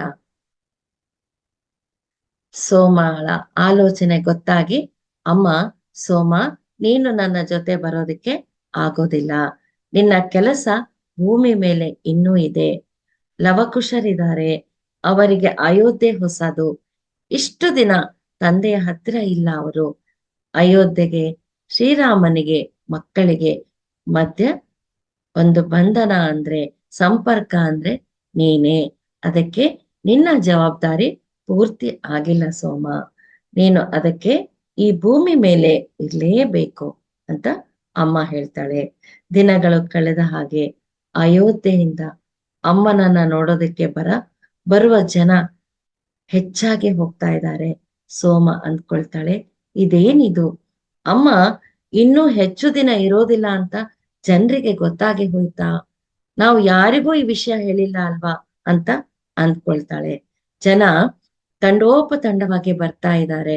ಅವರ ಜೊತೆ ಮಾತಾಡ್ತಾ ಇದ್ರೆ ಅಮ್ಮ ಶಾರೀರಿಕವಾಗಿ ಕ್ಷೀಣವಾಗ್ತಾ ಇರೋದು ಸೋಮಗೆ ಕಾಣ್ತಾ ಇದೆ. ಒಂದು ದಿನ ಅಮ್ಮ ಸೋಮಗೆ ಹೇಳ್ತಾಳೆ, ಸೋಮ, ಯಾಕೋ ಒಂದು ಸಲ ನನಗೆ ಅಯೋಧ್ಯೆ ನೋಡ್ಬೇಕು, ಆ ರಾಜ ಮಾರ್ಗದಲ್ಲಿ ನಡಿಬೇಕು ಅನಿಸ್ತಾ ಇದೆ. ಎಲ್ಲರೂ ಅಯೋಧ್ಯೆಗೆ ಎಷ್ಟೋ ವಿಸ್ತಾರ ಆಗಿದೆ ಅಂತ ಹೇಳ್ತಾ ಇದ್ದಾರೆ. ಸೋಮ ಅಮ್ಮನಿಗೆ ಹೇಳ್ತಾಳೆ, ಸರಿ, ಹಾಗಾದ್ರೆ ನಾನು ಹನುಮಂತನಿಗೆ ತಿಳಿಸ್ತೀನಿ. ಆದರೆ ಅಮ್ಮ ಶಾರೀರಿಕವಾಗಿ ಕ್ಷೀಣಿಸಿದಾಳೆ, ಅಯೋಧ್ಯೆ ನೋಡಿದ್ರೆ ಅಷ್ಟು ದೂರದಲ್ಲಿದೆ, ಹೇಗೆ ಪ್ರಯಾಣ ಮಾಡ್ತಾಳೆ. ಕೆಲವು ದಿನಗಳಿಂದ ಅಮ್ಮ ಮನಸ್ಸಿನಲ್ಲಿ ಯಾವುದೋ ಕೋರಿಕೆ ಬಂದ್ರೆ, ಅಂದ್ರೆ ಯಾವುದಾದ್ರೂ ಹಣ್ಣು ತಿನ್ಬೇಕು ಅಂತ ಅನಿಸಿದ್ರೆ ಸ್ವಲ್ಪ ಹೊತ್ತಿನಲ್ಲೇ ಹನುಮಂತ ಆ ಹಣ್ಣನ್ನ ತಗೊಂಡು ಪ್ರತ್ಯಕ್ಷ ಆಗ್ಬಿಡ್ತಾ ಇದ್ದ. ಅಮ್ಮ ಹನುಮಂತನಿಗೆ ಹೇಳ್ತಾಳೆ, ಹನುಮಂತ, ನಾನು ನಿನಗೆ ಬಹಳ ತೊಂದರೆ ಕೊಡ್ತಾ ಇದ್ದೇನೆ. ನನ್ನ ಮನಸ್ಸಿನಲ್ಲಿ ಕೋರಿಕೆ ಬಂದ ತಕ್ಷಣ ನೀನು ಅದನ್ನ ಪೂರೈಸ್ತಾ ಇದೀಯಾ, ಇನ್ನು ನಾನು ಕೋರಿಕೆಗಳು ಬರದ ಹಾಗೆ ತಡೆಯಬೇಕೇನೋ ಅನಿಸ್ತಾ ಇದೆ. ಆಗ ಹನುಮಂತ ಅಳುತ್ತಾ, ಅಮ್ಮ, ನನಗೆ ಇದೊಂದೇ ಸಂತೋಷ ಉಳಿದಿದೆ, ಈ ಸಂತೋಷದಿಂದ ಕೂಡ ನನ್ನನ್ನ ದೂರ ಮಾಡ್ತೀರಾ, ನಾನು ಮಾಡುವುದಕ್ಕಾಗುವುದು ಇದು ಒಂದೇ, ಯಾವುದೋ ಒಂದು ಹೂವು ಹಣ್ಣು, ಈ ಆನಂದದಿಂದ ನನ್ನನ್ನ ದೂರ ಮಾಡಬೇಡಮ್ಮ ಅಂತ ಹೇಳ್ತಾನೆ. ಆಗ ಮಾತೆ ಹೇಳ್ತಾಳೆ, ಸರಿ ಹನುಮ, ನಿನ್ನ ಆನಂದವನ್ನ ನಾನು ಯಾಕೆ ಬೇಡ ಅನ್ಲಿ ಅಂತ. ಮಾತೆಗೆ ಅಯೋಧ್ಯೆಗೆ ಹೋಗ್ಬೇಕು ಅನ್ನೋ ಕೋರಿಕೆ ಸೋಮನ ಮುಂದೆ ಹೇಳಿದ ತಕ್ಷಣ ಮರುದಿನ ಹನುಮಂತ ಪ್ರತ್ಯಕ್ಷ ಆಗ್ತಾನೆ. ಆದರೆ ನಾವು ಧ್ಯಾನದಲ್ಲಿ ಹೋಗೋಣ, ರಥದಲ್ಲಿ ಬೇಡ ಅಂತ ಹೇಳ್ತಾನೆ. ಹನುಮಂತ ಅಮ್ಮನನ್ನ ಕರ್ಕೊಂಡು ಅಡವಿಗೆ ಹೋಗಿ ಎಷ್ಟೋ ದಿನ ಉಳಿದು ಬಿಡ್ತಾನೆ. ಅವರು ತಿರುಗಿ ಬಂದಾಗ ಅಮ್ಮನ ಮುಖ ಎಷ್ಟೋ ಹೊಳಿತಾ ಇರುತ್ತೆ. ಅಮ್ಮ ಸೋಮನ ಹತ್ತಿರ ಹೇಳ್ತಾ ಇದ್ದಾಳೆ, ಸೋಮ, ಹನುಮಂತ ನನ್ನನ್ನ ಅಯೋಧ್ಯೆಗೆ ಕರ್ಕೊಂಡು ಹೋಗಿದ್ದ. ಸರಿಯೂ ನದಿಯ ಜೊತೆ ನಾನು ಮಾತನಾಡಿದೆ, ನದಿಯಲ್ಲಿ ಸ್ನಾನ ಮಾಡಿದೆ. ಅಯೋಧ್ಯೆ ಎಷ್ಟು ದೊಡ್ಡದಾಗಿಬಿಟ್ಟಿದೆ, ಎಷ್ಟು ಜನ ಇದ್ದಾರೆ, ಎಷ್ಟೋ ಜನ ವ್ಯಾಪಾರಕ್ಕೆ ಅಂತ ಬರ್ತಾರೆ ಹೋಗ್ತಾರೆ. ನಾವು ನೋಡಿದ ಅಯೋಧ್ಯೆ ಬೇರೆ, ಈಗಿರೋ ಅಯೋಧ್ಯೆ ಬೇರೆ. ಈಗ ರಾಜ್ಯ ಪರಿಪಾಲನೆಗೆ ಒಬ್ಬ ಶ್ರೀರಾಮರು ಮಾತ್ರ ಇಲ್ಲ, ಅವರ ಕೆಳಗೆ ಎಷ್ಟು ದೊಡ್ಡ ಒಂದು ಸಂಘ ಇದೆ. ಅಸಲು ಶ್ರೀರಾಮರಿಗೆ ನಮ್ಮ ಹತ್ರ ಬರೋದಕ್ಕೆ ಸಮಯ ಹೇಗೆ ಸಿಗ್ತಾ ಇತ್ತು, ಅಷ್ಟೊಂದು ಅವರು ಬ್ಯುಸಿ ಆಗಿದ್ದಾರೆ. ಆಗ ಸೋಮ ಹೇಳ್ತಾಳೆ, ಅಮ್ಮ ಬರದೆ ಹೇಗಿರ್ತಾರೆ, ಅವರ ಒಂದು ನಾವೆಗೆ ಅಂದ್ರೆ ದೋಣಿಗೆ ಚುಕ್ಕಾಣಿ ನೀವು, ಅವರ ಜೀವನಕ್ಕೆ ಬುನಾದಿ ನೀವು. ಹನುಮಂತ ಹೇಳ್ತಾನೆ, ಅಮ್ಮ ನಿಮ್ಮಿಂದ ದೂರ ಇರೋದು ರಾಮರಿಗೆ ಎಷ್ಟು ಕಷ್ಟವಾಗಿದೆಯೋ. ಆಗ ಸೀತಮ್ಮ ಹೇಳ್ತಾಳೆ, ನಾವು ಎಷ್ಟೋ ಸಲ ವಿಯೋಗವನ್ನ ಅನುಭವಿಸಿದ್ದೇವೆ, ಆದರೆ ನಮ್ಮ ಮಧ್ಯೆ ಪ್ರೇಮ ಕಡಿಮೆ ಆಗಿಲ್ಲ. ಅವರ ನಾಮವನ್ನ ಜಪಿಸಿದ್ರು, ಅವರ ನಾಮವನ್ನ ಸ್ಮರಣೆ ಮಾಡಿದ್ರು, ನನ್ನಲ್ಲಿ ಆನಂದ ಎಲ್ಲಿಂದಲೋ ಹುಟ್ಟಿಕೊಳ್ಳುತ್ತೆ. ನೀನು ಅಷ್ಟೇ ಹನುಮ, ರಾಮನಾಮ ಕೇಳಿದ ತಕ್ಷಣ ನಿನ್ನಲ್ಲಿ ಕೂಡ ಪ್ರೇಮ ತರಂಗಗಳು ಹುಟ್ಟಿಕೊಳ್ತವೆ. ಶ್ರೀರಾಮನ ಮೇಲೆ ಇರುವ ಪ್ರೇಮವೇ ನಮ್ಮಿಬ್ಬರನ್ನ ಒಂದು ಮಾಡಿದೆ. ಇದೆಲ್ಲವನ್ನ ಕೇಳ್ತಾ ಇದ್ರೆ ಹನುಮಂತನ ಕಣ್ಣಲ್ಲಿ ನೀರು ಹರಿತಾ ಇದೆ. ಅಮ್ಮ, ನನಗೆ ನೀವು ಶ್ರೀರಾಮಚಂದ್ರ ಪ್ರಭು ಇಬ್ಬರೂ ಒಂದೇ, ನಿಮ್ಮ ಮೇಲಿನ ಪ್ರೇಮವೂ ಸಮಾನವಾಗಿದೆ. ನನ್ನ ಉಸಿರು ಇರೋವರೆಗೂ ಶ್ರೀರಾಮರು ಸೀತಮ್ಮ ಒಂದೇ ಎಂದು ಸಾರಿ ಸಾರಿ ಹೇಳ್ತೀನಿ. ಆಗ ಅಮ್ಮ ಹೇಳ್ತಾಳೆ, ಹನುಮ, ನೀನು ಈ ಭೂಮಿಯ ಮೇಲೆ ತುಂಬಾ ಕಾಲ ಇರ್ತೀಯ, ನೀನು ಇರೋವರೆಗೂ ಈ ಮಾತನ್ನು ಹೇಳ್ತಾನೆ ಇರು. ಅಮ್ಮ, ನಾನು ಈ ಭೂಮಿಯ ಮೇಲೆ ಬಹಳ ವರ್ಷಗಳು ಇರ್ಬೇಕು ಅನ್ನುವ ಕೋರಿಕೆ ನಿನ್ನದಾದ್ರೆ ಅದೇ ನನಗೆ ಶಾಸನ ಅಮ್ಮ ಅಂತ ಹೇಳಿ ಹನುಮಂತ ಹೊರಟು ಹೋಗ್ತಾನೆ. ಅಮ್ಮ ಸೋಮನ ಹತ್ತಿರ, ಸೋಮ, ನಮ್ಮ ಮಿಥಿಲೆಯಲ್ಲಿನ ಆತ್ಮಗಳು ಎಷ್ಟೋ ಜೀವಿಗಳು ಅಯೋಧ್ಯೆಯಲ್ಲಿ ಜನ್ಮವನ್ನ ತಗೊಂಡಿದ್ದಾರೆ. ನಮ್ಮ ಮಿಥಿಲೆಯ ಮೌಲ್ಯಗಳೆಲ್ಲವನ್ನ ಅವರು ಅಯೋಧ್ಯೆಗೆ ತಗೊಂಡು ಬಂದಿದ್ದಾರೆ. ಅದನ್ನ ನೋಡಿ ನನ್ಗೆ ಬಹಳ ಸಂತೋಷ ಆಯ್ತು. ಆಗ ಸೋಮ, ಅಮ್ಮ, ಅವರೆಲ್ಲರಿಗೂ ನಿಮ್ಮ ಮೇಲಿನ ಪ್ರೇಮ ಇಷ್ಟು ದೂರ ಕರ್ಕೊಂಡ್ ಬಂದಿದೆ ಅಂತ ಹೇಳ್ತಾಳೆ. ಅಮ್ಮ ಸೋಮಗೆ ಹೇಳ್ತಾಳೆ, ಭೂಮಿ ತನ್ನ ಒಂದು ಗ್ಯಾಲಾಕ್ಟಿಕ್ ಪಾಯಿಂಟ್ನಿಂದ ದೂರ ಹೋಗ್ತಾ ಇದೆ, ಅಂದರೆ ಅವರೋಹಣ ಸ್ಥಿತಿಯಲ್ಲಿ ಇದೆ. ಜನ ಆಂತರಿಕ ಪ್ರಪಂಚದಿಂದ ಹೊರಗಿನ ಪ್ರಪಂಚಕ್ಕೆ ಬರ್ತಾ ಇದ್ದಾರೆ. ಮಾನಸಿಕ ವಿಕಾಸ ಆಗತ್ತೆ, ಅಂದ್ರೆ ಲಾಜಿಕ್ ಮೈಂಡ್ ಅನ್ನ ಅವರು ಉಪಯೋಗ ಮಾಡ್ತಾರೆ. ಅವರು ಭೌತಿಕವಾಗಿ ಏನೆಲ್ಲವನ್ನು ಮಾಡಬಲ್ಲರು ಅಂತ ತೋರಿಸ್ಕೊಳ್ತಾರೆ. ಇದರಿಂದ ಅಹಂ ಬೆಳೆಯುತ್ತೆ. ಅಹಂ ಒಂದು ಸ್ಥಿತಿಗೆ ಹೋಗಿ ಇನ್ನು ಅಲ್ಲಿಂದ ಮುಂದೆ ಹೋಗಲಾರ. ಆಗ ಆರೋಹಣ ಭಾಗ ಮೊದಲಾಗುತ್ತೆ. ಆಗ ಮಾನವರು ಬಹಿರ್ಮುಖದಿಂದ ಅಂತರ್ಮುಖಿಗಳಾಗ್ತಾರೆ. ಅಂದರೆ ಪುರುಷ ತತ್ವದಿಂದ ಸ್ತ್ರೀ ತತ್ವದ ಕಡೆ ಕಾಲಚಕ್ರ ತಿರುಗುತ್ತೆ. ಮಾನವ ಆಧ್ಯಾತ್ಮಿಕ ಜ್ಞಾನಕ್ಕೋಸ್ಕರ ಅಂತರ್ಮುಖಿ ಆಗ್ತಾನೆ. ಅಂತರ್ಮುಖಿಯಾಗಿ ಆಧ್ಯಾತ್ಮಿಕ ಜ್ಞಾನಕ್ಕೋಸ್ಕರ ನೋಡಿದಾಗ ಆ ಜ್ಞಾನವು ಬೇಕೆಂದರೆ ಈಗ ಆ ಬೀಜವನ್ನ ಹಾಕ್ಬೇಕು ಅಂತ ಅಮ್ಮ ಸೋಮ ಹತ್ರ ಹೇಳ್ತಾರೆ. ಮತ್ತೆ ಅಮ್ಮ ಹೇಳ್ತಾರೆ, ಆ ಕಾಲಚಕ್ರವು ತಿರುಗೋದಿಕ್ಕೆ ಬಹಳ ಸಮಯ ಹಿಡಿಯುತ್ತೆ, ಅದಕ್ಕೆ ಸಂಯಮ ಬೇಕು. ಎಷ್ಟೋ ಯುಗಗಳ ನಂತರ ಬರುವ ಭಾವಿ ಸಮಾಜಕ್ಕೆ ಏನೇನು ಬೇಕೋ ಅದನ್ನು ಈಗ ಶ್ರೀರಾಮರು ಸೀತಮ್ಮ ತಯಾರಿ ಮಾಡ್ತಾ ಇದ್ದಾರೆ ಅಂತ ಸೋಮಗೆ ಅರ್ಥ ಆಯ್ತು. ಪಾರ್ವತಮ್ಮ ಮಹಾದೇವ ಬಂದು ಹೋದ್ಮೇಲೆ ಅಮ್ಮ ಮಾತು ಬಹಳ ಕಡಿಮೆ ಮಾಡ್ಬಿಡ್ತಾರೆ. ಮಕ್ಕಳು ಹತ್ತಿರ ಇದ್ದಾಗ ಮಾತ್ರ ಸ್ವಲ್ಪ ಮಾತನಾಡ್ತಾ ಇರ್ತಾಳೆ, ಇಲ್ಲ ಅಂತಂದ್ರೆ ಹೆಚ್ಚಾಗಿ ಮೌನವಾಗಿ ಇರ್ತಾ ಇದ್ಲು. ಸೋಮ ಆ ಬಗ್ಗೆ ಕೇಳಿದಾಗ, ಮಹದೇವ ಬಂದಾಗ ತನಗೆ ಒಂದು ವರವನ್ನ ಕೊಟ್ಟಿದ್ದಾನೆ, ಯಾವ ಕೆಲಸ ಮಾಡ್ತಾ ಇದ್ರು ಅಂತರ್ಮುಖಿಯಾಗಿದ್ರೆ ಅವರಿಬ್ಬರ ಜೊತೆ ಅನುಬಂಧ ಇರುತ್ತೆ ಅಂತ. ಆದ್ದರಿಂದ ಅಮ್ಮ ಆದಷ್ಟು ಮೌನವಾಗಿದ್ದು ಅವರಿಬ್ಬರ ಜೊತೆ ಆನಂದವಾಗಿ ಇರ್ತಾ ಇದ್ಲು. ನೋಡಿ ಮಾಸ್ಟರ್ಸ್, ಇಲ್ಲಿ ಎಷ್ಟು ಒಂದು ಮುಖ್ಯವಾದ ಮೆಸೇಜ್ ಅನ್ನ ಅಮ್ಮ ಕೊಡ್ತಾ ಇದ್ದಾರೆ. ಯಾವುದೇ ಒಂದು ಪರಿಸ್ಥಿತಿಯಲ್ಲಿರ್ಲಿ, ನಾವು ಅಂತರ್ಮುಖಿಗಳಾಗಿದ್ದಾಗ ಆ ಮಹದೇವ ಪಾರ್ವತಮ್ಮನ ಜೊತೆ ನಾವು ಸಂಪರ್ಕವನ್ನ ಹೊಂದಿರ್ತೀವಿ ಅಂತ. ನಾವು ಕೂಡ ಅಷ್ಟೇ ಮಾಸ್ಟರ್ಸ್, ಯಾವುದೇ ಪರಿಸ್ಥಿತಿಯಲ್ಲಿ ಅಂತರ್ಮುಖಿಗಳಾಗಿದ್ದಾಗ ಆ ವಿಶ್ವದ ಜೊತೆ ನಮ್ಮ ಒಂದು ಸಂಪರ್ಕ ಏರ್ಪಟ್ಟು ನಮ್ಮ ಈ ಭೌತಿಕ ಪ್ರಪಂಚದ ದುಃಖಗಳು ನಮಗೆ ಅಷ್ಟು ತೊಂದರೆಯನ್ನ ಕೊಡೋದಿಲ್ಲ, ಬಾಧೆಗಳು ಕಡಿಮೆ ಆಗತ್ತೆ, ಚಿಂತೆಗಳು ಕಡಿಮೆ ಆಗತ್ತೆ ಅನ್ನೋ ಮೆಸೇಜ್ ಅನ್ನ ಮಾತೆ ನಮ್ಗೆ ಕೊಡ್ತಾ ಇದ್ದಾರೆ. ಸೀತಮ್ಮನಿಗಿರುವ ದೊಡ್ಡ ವರ ಏನು ಅಂದ್ರೆ, ಅಮ್ಮನ ಸುತ್ತಲೂ ಇರುವ ಯಾವ ನೆಗೆಟಿವ್ ಭಾವನೆಗಳಿರ್ಲಿ, ಅಮ್ಮನ ಪ್ರಭಾವದಿಂದ ಅದೆಲ್ಲವೂ ಮಾಯ ಆಗಿ ಬಿಡ್ತಾ ಇತ್ತು. ಸೋಮಗೆ ಕೂಡ ಅಮ್ಮನ ಜೊತೆ ಇದ್ದು ಆ ದುಃಖ ನಿಧಾನವಾಗಿ ಕಡಿಮೆ ಆಗ್ತಾ ಬಂತು. ಬಹಳ ಮಟ್ಟಿಗೆ ಅದರ ಬಗ್ಗೆ ಆಲೋಚನೆ ಮಾಡೋದು ಬಿಟ್ಬಿಟ್ಲು. ಅಮ್ಮ ಕಾಡಿಗೆ ಹೋದ್ರೆ ಸೋಮ ಅಮ್ಮನ ಜೊತೆ ಹೋಗ್ತಾ ಇದ್ಲು. ಅಮ್ಮ ಕಾಡಿಗೆ ಹೋದಾಗ ಗಿಡಗಳನ್ನ ಪ್ರಾಣಿಗಳನ್ನ ನೋಡ್ತಾ ನಿಂತು ಬಿಡ್ತಾ ಇದ್ಲು. ಕೆಲವು ಸಲ ಸೀತಮ್ಮ ಗಿಡವನ್ನ ತಬ್ಕೊಂಡು ಕಣ್ಮುಚ್ಕೊಂಡು ನಿಲ್ತಾ ಇದ್ರು. ಮತ್ತೆ ಕೆಲವು ಸಲ ಮರಗಳಿಗೆ ತನ್ನ ಬೆನ್ನು ಆನಿಸಿ ಕಣ್ಣು ಮುಚ್ಚಿ ನಿಲ್ತಾ ಇದ್ಲು. ಅಮ್ಮ ಮರವನ್ನ ತಪ್ಕೊಂಡು ತನ್ನ ಪ್ರೇಮವನ್ನೆಲ್ಲ ಆ ಗಿಡಗಳಿಗೆ ಕಳಿಸ್ತಾ ಇದ್ಲು. ಹಾಗೆ ಮರಕ್ಕೆ ಬೆನ್ನು ಆನಿಸಿ ಆ ಗಿಡದ ಪ್ರೀತಿಯನ್ನೆಲ್ಲ ತನ್ನಲ್ಲಿ ತುಂಬಿಕೊಳ್ತಾ ಇದ್ಲು. ಹೀಗೆ ಕಾಡಲ್ಲಿ ಓಡಾಡುವಾಗ ಅಮ್ಮ ಸೋಮಗೆ ಹೇಳ್ತಾಳೆ, ನಾನು ಶ್ರೀಮನ್ನಾರಾಯಣನನ್ನು ಎಲ್ಲಾ ಕಡೆ ನೋಡ್ಬಲ್ಲೆ. ಸೂರ್ಯನ ರಶ್ಮಿಯಲ್ಲಿ, ಪ್ರತಿ ಎಲೆಯಲ್ಲಿ, ಪ್ರತಿ ಮರದಲ್ಲಿ, ಗಿಡದಲ್ಲಿ ಇಡೀ ವಿಶ್ವವೇ ಶ್ರೀಮನ್ನಾರಾಯಣನಿಂದ ತುಂಬಿ ಹೋಗಿದೆ ಅಂತ ಹೇಳ್ತಾಳೆ. ಒಂದು ಸಾರಿ ಶ್ರೀರಾಮರು, ಸೀತಮ್ಮ, ಮಕ್ಕಳು ಎಲ್ರು ಉದ್ಯಾನವನದಲ್ಲಿ ಕುಳಿತು ಮಾತನಾಡ್ತಾ ಇದ್ದುದು ಸೋಮ ನೋಡ್ತಾಳೆ.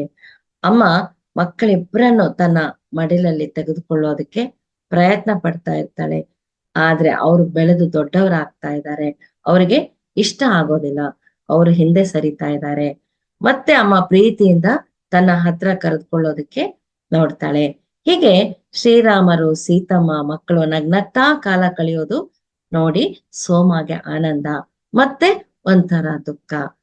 ಅಮ್ಮನ ಮುಖದ ಮೇಲೆ ಬೀಳುವ ಕೂದಲು ಸ್ವಲ್ಪ ಬೆಳ್ಳಗಾಗ್ತಾ ಇದೆ, ಕಣ್ಣಿನ ಕೆಳಗೆ ತಗ್ಗುಗಳು ಕಾಣಿಸ್ತಾ ಇವೆ, ಕೆನ್ನೆಗಳು ಕೂಡ ಮೊದಲಿನ ಹಾಗಿಲ್ಲ. ಅಯ್ಯೋ, ಅಮ್ಮನಲ್ಲಿ ವಯಸ್ಸಾಗ್ತಾ ಇರುವ ಲಕ್ಷಣಗಳು ಕಾಣ್ತಾ ಇವೆ. ಅಂದ್ರೆ ಸೋಮಗೆ ಅಮ್ಮ ಅಂದ್ರೆ ಅಷ್ಟು ಪ್ರೀತಿ. ಅಮ್ಮನಲ್ಲಿನ ಯಾವ ಬದಲಾವಣೆ ಕೂಡ ಸೋಮಗೆ ಇಷ್ಟ ಆಗೋದಿಲ್ಲ. ಸೋಮಾಳ ಆಲೋಚನೆ ಶ್ರೀರಾಮರಿಗೆ ಗೊತ್ತಾಗುತ್ತೆ. ಮಕ್ಕಳಿಬ್ರು ಗುರುಕುಲಕ್ಕೆ ಹೋದ್ಮೇಲೆ ಶ್ರೀರಾಮರು ಸೀತಮ್ಮನ ಎದುರಿಗೆ ಕುಳಿತುಕೊಂಡು, ಸೀತಾ, ನೀನು ನಾನು ಮೊದಲನೇ ಸಲ ನೋಡಿದಾಗಿನಕ್ಕಿಂತ ಈಗ ಎಷ್ಟೋ ಅಂದವಾಗಿ ಕಾಣ್ತಾ ಇದೀಯಾ. ನಿನ್ನೊಳಗಿನಿಂದ ಬರ್ತಾ ಇರೋ, ಪ್ರವಹಿಸ್ತಾ ಇರೋ ಪ್ರೇಮ, ಆನಂದ ಎಷ್ಟು ಅಂದ್ರೆ ಅಸಲು ನಿನ್ನ ಅಂದವನ್ನ ನಾನು ವರ್ಣಿಸೋದಿಕ್ಕೆ ಆಗೋದಿಲ್ಲ ಅಂತ ಶ್ರೀರಾಮರು ಹೇಳಿದ್ರು. ಅಂದ್ರೆ ಸೋಮಗೆ ಎಚ್ಚರಿಸ್ತಾ ಇದ್ದಾರೆ, ಸೋಮ, ನೀನು ಬಾಹ್ಯ ಸೌಂದರ್ಯವನ್ನ ನೋಡಿ ಚಿಂತೆ ಮಾಡ್ತಾ ಇದೀಯಾ ಅಂತ. ಇದನ್ನ ಕೇಳಿ ಸೋಮ ಶ್ರೀರಾಮರಿಗೆ ತುಂಬಾ ಧನ್ಯವಾದಗಳು, ನನ್ನಿಂದ ಏನೇ ತಪ್ಪು ನಡೆದರೂ ನೀವು ಎಚ್ಚರಗೊಳಿಸ್ತಾ ಇದ್ದೀರಾ, ಧನ್ಯವಾದ ಪ್ರಭು ಅಂತ ಮನಸ್ಸಿನಲ್ಲೇ ಕೃತಜ್ಞತೆಗಳನ್ನ ತೋರಿಸ್ತಾ ಇದ್ದಾಳೆ. ಸೋಮಾಗೆ ಅಮ್ಮ ಯಾರ ಹತ್ರ ಮಾತನಾಡಿದ್ರು ಕೊನೆಯ ಸಲ ವಿದಾಯ ಹೇಳ್ಬೇಕಾದ್ರೆ ಎಷ್ಟು ಪ್ರೀತಿಯಿಂದ ಮಾತನಾಡ್ತಾರೋ ಅಷ್ಟೇ ಪ್ರೀತಿಯಿಂದ ಅಮ್ಮ ಎಲ್ಲರ ಹತ್ರ ಮಾತನಾಡಿದ ಹಾಗೆ ಅನ್ಸುತ್ತೆ. ಅಮ್ಮ ಇಡೀ ವಿಶ್ವವನ್ನೆಲ್ಲ ತನ್ನ ಪ್ರೇಮವನ್ನ ಈ ಭೂಮಂಡಲ ಎಲ್ಲ ತುಂಬ್ತಾ ಇದ್ದಾಳೆ ಅಂತ ಅನಿಸ್ತಾ ಇತ್ತು. ಹಾಗೆ ಮಕ್ಕಳ ಜೊತೆ ಇದ್ದಾಗಲೂ ಅಮ್ಮ ಒಂದು ನಿಮಿಷ ಕೂಡ ವೇಸ್ಟ್ ಮಾಡ್ತಾ ಇರ್ಲಿಲ್ಲ. ಅವರಿಗೆ ಆಧ್ಯಾತ್ಮಿಕೆಯ ಕುರಿತು, ರಾಜ್ಯ ಪರಿಪಾಲನೆ ಕುರಿತು, ಸಾಮಾಜಿಕ ವ್ಯವಸ್ಥೆ ಕುರಿತು ಹೇಳ್ತಾ ಇದ್ಲು. ಏನು ಮಾಡಿದ್ರು ಅದರಲ್ಲಿ ಅರ್ಥ ಪರಮಾರ್ಥ ಕಾಣಿಸ್ತಾ ಇತ್ತು ಸೋಮಾಗೆ. ಅಮ್ಮ ಬಹಳ ಸಂತೋಷದಿಂದ ಆನಂದದಿಂದ ಇರ್ತಾ ಇದ್ಲು. ಅಮ್ಮನ ಸಂತೋಷ ನೋಡಿ ಸೋಮಾಗೆ ಅಮ್ಮ ಇಷ್ಟು ಸಂತೋಷದಿಂದ ಇದ್ದಾಳೆ ಅಂದ್ರೆ ಅಮ್ಮ ಎಲ್ಲೂ ಹೋಗೋದಿಲ್ಲ ಅಂತ ತನಗೆ ತಾನೇ ಸಮಾಧಾನ ಮಾಡ್ಕೊಳ್ತಾಳೆ. ಶ್ರೀರಾಮರು ಬಂದಾಗ ಅಮ್ಮ ಶ್ರೀರಾಮರು ಅಡವಿಗೆ ಹೋಗ್ತಾರೆ ಅಮ್ಮನ ಜೊತೆ ಹೆಚ್ಚು ಸಮಯ ಕಳೆಯೋದಕ್ಕೆ. ಶ್ರೀರಾಮರು ಬಂದಾಗ ಇಬ್ಬರು ಅಡವಿಯಲ್ಲಿ ಹೆಚ್ಚು ಸಮಯ ಕಳೀತಾ ಇದ್ರು. ಒಂದು ದಿನ ಒಂದು ಅದ್ಭುತವಾದ ಘಟನೆ ನಡೆಯಿತು. ಸೋಮ ಅಮ್ಮನಿಗೆ ಕುಡಿಯೋದಿಕ್ಕೆ ಹಾಲು ತಗೊಂಡು ಕುಟೀರದ ಹತ್ರ ಹೋದಾಗ ಒಳಗಿನಿಂದ ಮಾತು ಕೇಳುತ್ತೆ. ಆದ್ರೆ ಶ್ರೀರಾಮರ ಅಲ್ಲ. ಸರಿ, ಹಾಗಾದ್ರೆ ಕುಟೀರದ ಬಾಗಿಲಿಗೆ ಶಬ್ದ ಮಾಡ್ತಾಳೆ. ಅಮ್ಮ ಒಳಗಡೆ ಬಾ ಸೋಮ ಅಂತ ಕರೀತಾಳೆ. ಒಳಗಡೆ ಅಮ್ಮನ ಜೊತೆ ಇರೋರು ಯಾರು ಅಂತಂದ್ರೆ ಜನಕ ಬಾಬಾ.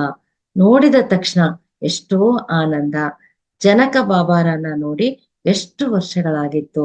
ಅಷ್ಟೇ, ಕೈಯಲ್ಲಿದ್ದ ಹಾಲು ನೀರು ಎರಡೂ ಕೆಳಗಡೆ ಬಿದ್ದು ಹೋಗುತ್ತೆ. ಆಕೆ ಜನಕ ಬಾಬಾ ಕಾಲಿಗೆ ನಮಸ್ಕಾರ ಮಾಡಿ ಅವರನ್ನ ಗಟ್ಟಿಯಾಗಿ ತಪ್ಕೊಳ್ತಾಳೆ. ಜನಕ ಬಾಬಾ ಆಕೆಗೆ ಸಮಾಧಾನ ಮಾಡಿ ಆಶೀರ್ವಾದ ಮಾಡಿ ಹೇಳ್ತಾರೆ, ಸೋಮ, ನಿನ್ನ ಋಣ ನಾನು ಯಾವಾಗ್ಲೂ ತೀರ್ಸೋದಕ್ಕೆ ಆಗೋದಿಲ್ಲ. ನೀನು ಸೀತೆಯನ್ನ ಎಷ್ಟು ಪ್ರೀತಿಯಿಂದ ನೋಡಿಕೊಳ್ತಾ ಇದೀಯಾ. ಆಗ ಸೋಮ ಹೇಳ್ತಾಳೆ, ಹಾಗೆ ಹೇಳ್ಬೇಡಿ ಬಾಬಾ, ನನಗೆ ಇಂತಹ ಅವಕಾಶವನ್ನ ಕೊಟ್ಟಿದ್ದಕ್ಕೆ ನಾನು ಎಲ್ಲರಿಗೂ ಋಣಿಯಾಗಿದ್ದೀನಿ ಅಂತ. ಆಗ ಸೀತಾ, ಸೋಮ, ನಾವಿಬ್ರು ಸೇರಿ ಬಾಬಾಗೆ ಒಳ್ಳೆಯ ಅಡಿಗೆ ಮಾಡಿ ಬಡಿಸೋಣ ಅಂತ ಹೇಳ್ತಾಳೆ. ಸೋಮ ಅಮ್ಮನಿಗೆ, ಬಾ ಅಮ್ಮ, ಬಾಬಾ ಹೀಗೆ ಸಡನ್ ಆಗಿ ಬರೋದಕ್ಕೆ ಏನು ಕಾರಣ ಅಂತ ಕೇಳ್ತಾಳೆ. ಆಗ ಅಮ್ಮ, ಸೋಮ, ನಾನು ಮಿಥಿಲೆಯಲ್ಲಿ ಒಮ್ಮೆ ಧ್ಯಾನ ಸ್ಥಿತಿಗೆ ಹೋಗಿದ್ದೆ. ಶ್ರೀರಾಮರ ಆಗಮನದಿಂದ ಮತ್ತೆ ಈ ಭೂಮಿಗೆ ಬಂದೆ. ಆಗ ಜನಕ ಬಾಬಾ ನನ್ನ ಹತ್ರ ಭಾಷೆ ತಗೊಂಡ್ರು. ಅವರ ಅನುಮತಿ ಇಲ್ಲದೆ ನಾನು ಈ ಭೂಮಿಯನ್ನ ಬಿಟ್ಟು ಹೋಗೋದಿಲ್ಲ ಅಂತ ಅದಕ್ಕೆ ಬಂದಿದ್ದಾರೆ. ಬಾಬಾ ಭೂತ ಭವಿಷ್ಯತ್ ಎಲ್ಲವನ್ನೂ ಬಲ್ಲರು. ಅಮ್ಮ ಹೋಗ್ತಾ ಇರೋದು ಗೊತ್ತಾಗಿ ಅಮ್ಮನಿಗೆ ಒಪ್ಪಿಗೆ ಕೊಡೋದಕ್ಕೆ ಬಂದಿದ್ದಾರೆ. ಇದೆಲ್ಲವನ್ನೂ ಹೇಳಿದ್ರು. ಸೋಮಾಗೆ ಏನು ಅರ್ಥ ಆಗ್ಲಿಲ್ಲ, ಮತ್ತೆ ದುಃಖ ಕೂಡ ಆಗ್ಲಿಲ್ಲ. ಯಾಕೆಂದರೆ ಆಕೆಯ ದುಃಖ ಎಲ್ಲವನ್ನ ಅಮ್ಮ ತೆಗೆದು ಹಾಕಿ ಬಿಟ್ಟಿದ್ರು. ಇಬ್ಬರು ಇಡೀ ದಿನ ಜನಕ ಬಾಬಾ ಅವರ ಜೊತೆ ಚೆನ್ನಾಗಿ ಕಾಲವನ್ನ ಕಳೀತಾರೆ. ಬಾಬಾ ಹೊರಟು ಹೋಗ್ತಾರೆ. ಹೀಗೆ ಜನಕರಿಗೆ ಧ್ಯಾನದಲ್ಲಿ ಎಲ್ಲಾ ಕಡೆ ಹೋಗುವ ಶಕ್ತಿ ಇತ್ತು. ಇಲ್ಲಿಗೆ ಸಂಚಿಕೆ 14 ನಾವು ಅದ್ಭುತವಾಗಿ ಯಶಸ್ವಿಯಾಗಿ ಮುಗಿಸ್ತಾ ಇದ್ದೀವಿ. ಈ ಸೀತಾಯಣವನ್ನ ಮತ್ತೆ ಮತ್ತೆ ಹೇಳೋದಕ್ಕೆ ಅವಕಾಶ ಮಾಡಿಕೊಟ್ಟ ರಂಗನಾಥ್ ಸರ್ ಅವರಿಗೂ, ತಾಳ್ಮೆಯಿಂದ ಕೇಳ್ತಾ ಇರುವ ಎಲ್ಲಾ ಆತ್ಮ ಬಂಧುಗಳಿಗೂ ಕೋಟಿ ಕೋಟಿ ಧನ್ಯವಾದಗಳು. Thank you, thank you, thank you misters. Thank you madam, ತುಂಬಾ ಧನ್ಯವಾದಗಳು. ಅದ್ಭುತವಾದ ಇವತ್ತಿನ 14 ಸಂಚಿಕೆ ನಾವು ಕಂಪ್ಲೀಟ್ ಮಾಡ್ಕೊಟ್ಟಿದ್ವಿ. ಸೊ ದೀರ್ಘವಾದ ಈ ಸಂಚಿಕೆ ನಿಜವಾಗಿ ನಾವು ಮತ್ತೆ ಮತ್ತೆ ಸೊ ಪದೇ ಪದೇ ನೋಡ್ತಾ ಈ ವಿಡಿಯೋನು ಸೊ ಮತ್ತೆ ಮನನ ಮಾಡ್ಕೋಬೇಕು ಸ್ನೇಹಿತರೆ. ಹೆಚ್ಚಾಗಿ ನಾವು ಮನನ ಮಾಡ್ಕೋಬೇಕು ಖಂಡಿತವಾಗಿ. ಸೊ ಸ್ನೇಹಿತರೆ, ಈಗ ಯಾರು ಮಾತಾಡ್ಬೇಕು ದಯವಿಟ್ಟು ಮೇಡಮ್ ಜೊತೆಗೆ ನಿಮ್ಮ ಅನುಭವ ಹಂಚಿಕೆ ಮತ್ತೆ ಯಾವುದೇ ನಿಮ್ಗೆ ಸಂಶಯಗಳಿದ್ರೆ ಕೇಳ್ಬೋದು. ರೈಟ್, ಹಾ ಹೇರಿಮಾ ರೇಣುಕಾ ಅವ್ರೆ, ಹೇರಿ.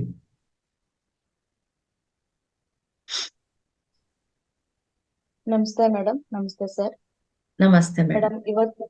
ಇವತ್ತಿನ 14ನೇ ಸಂಚಿಕೆ ಅಂತೂ ನಿಜವಾಗ್ಲೂ ಏನು ಮಾತಾಡಕ್ಕೆ ಆಗೋದಿಲ್ಲ ಅಂತ ನನ್ಗೆ ಅನ್ಸ್ತಿದೆ. ಯಾಕೆಂದ್ರೆ ಉಮಾರಾಣಿ ಮೇಡಮ್ ಕೂಡ ಅಮ್ಮನ್ನ ಯಾವಾಗ ರಾವಣ ಕೈ ಹಿಡಿದಾಗ ಅಮ್ಮ ಆ ಟೈಮಲ್ಲಿ ಆ ಆ ಒಂದು ಸ್ಟೋರಿ ಹೇಳ್ತಾ ಇದ್ದಾಗ ಕಣ್ಣೀರು ಬರುತ್ತೆ, ಭಾವುಕರಾಗ್ಬಿಡ್ತಾರೆ.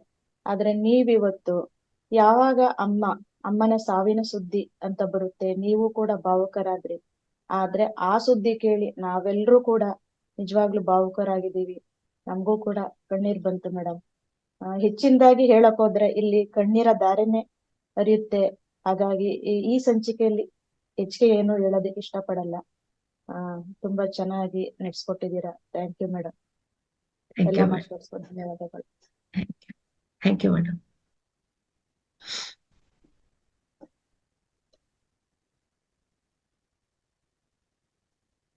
ನಮಸ್ಕಾರ ಗುರುಗಳೇ.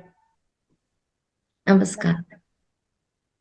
ನಿಜವಾಗೂ ಇವತ್ತಿನ 14ನೇ ಎಪಿಸೋಡ್ ತುಂಬಾ ಅದ್ಭುತವಾದದ್ದು. ಎಷ್ಟು ಜ್ಞಾನವನ್ನು ಕೊಟ್ಟಿದ್ದಾರೆ ಅಂದ್ರೆ ಅದು ಅರಗಿಸ್ಕೊಳ್ಳಿಕ್ ಆಗಲಾರದಂತ ಸುದ್ದಿ.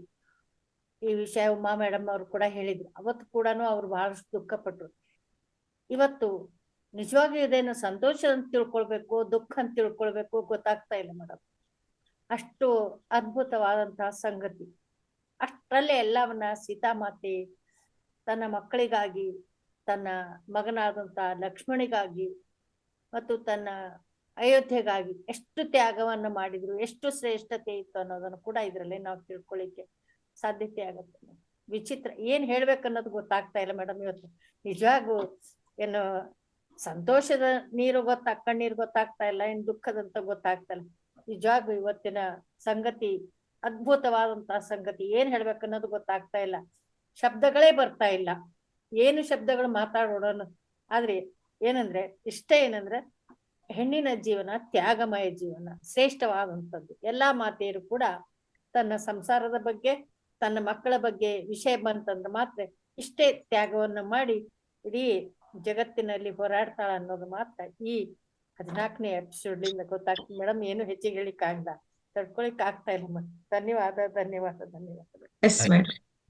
ಎಸ್ ನಂದಿನಿ ಮಾತಾಡಿ. ನಮಸ್ತೆ ಸರ್. ನಮಸ್ತೆ ಮೇಡಮ್. ನಮಸ್ತೆ ಮೇಡಮ್.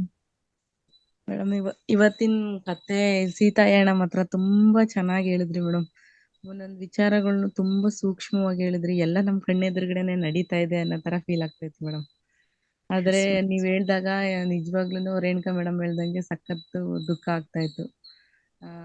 ಆದ್ರೆ ಸಾವು ಅನ್ನೋ ಒಂದು ವಿಚಾರ ಬಂದಾಗ ಒಂದು ಕ್ಷಣ ಸಂಭ್ರಮ, ಮುಕ್ತಿ ಸಿಗುತ್ತೆ ಈ ಜೀವನಕ್ಕೆ ಅನ್ನೋದು ಒಂದು ವಿಚಾರ. ಆದ್ರೆ ಸಾವು ಅನ್ನೋದು ಬಂದಾಗ ಅಲ್ಲಿರೋ ನಮ್ಮ ಬಂಧುಗಳಿಗಾಗಿರ್ಬೋದು, ನಮ್ಮ ಸುತ್ತಮುತ್ತ ಆಗಿರ್ಬೋದು, ಯಾವ ತರ ತಗೋತಾರೆ ಅನ್ನೋದು ಇವರು ಅವರ ಆಪ್ತ ಸಹಾಯಕಿ ಇವ್ರಿಗೆ ತುಂಬಾ ಅದನ್ನ ಎರಡೂ ತರನು ಅಕ್ಸೆಪ್ಟೆನ್ಸ್ ಏನನ್ನ ತಗೊಂಡು ತೋರ್ಸಿದ್ರು ಮೇಡಮ್.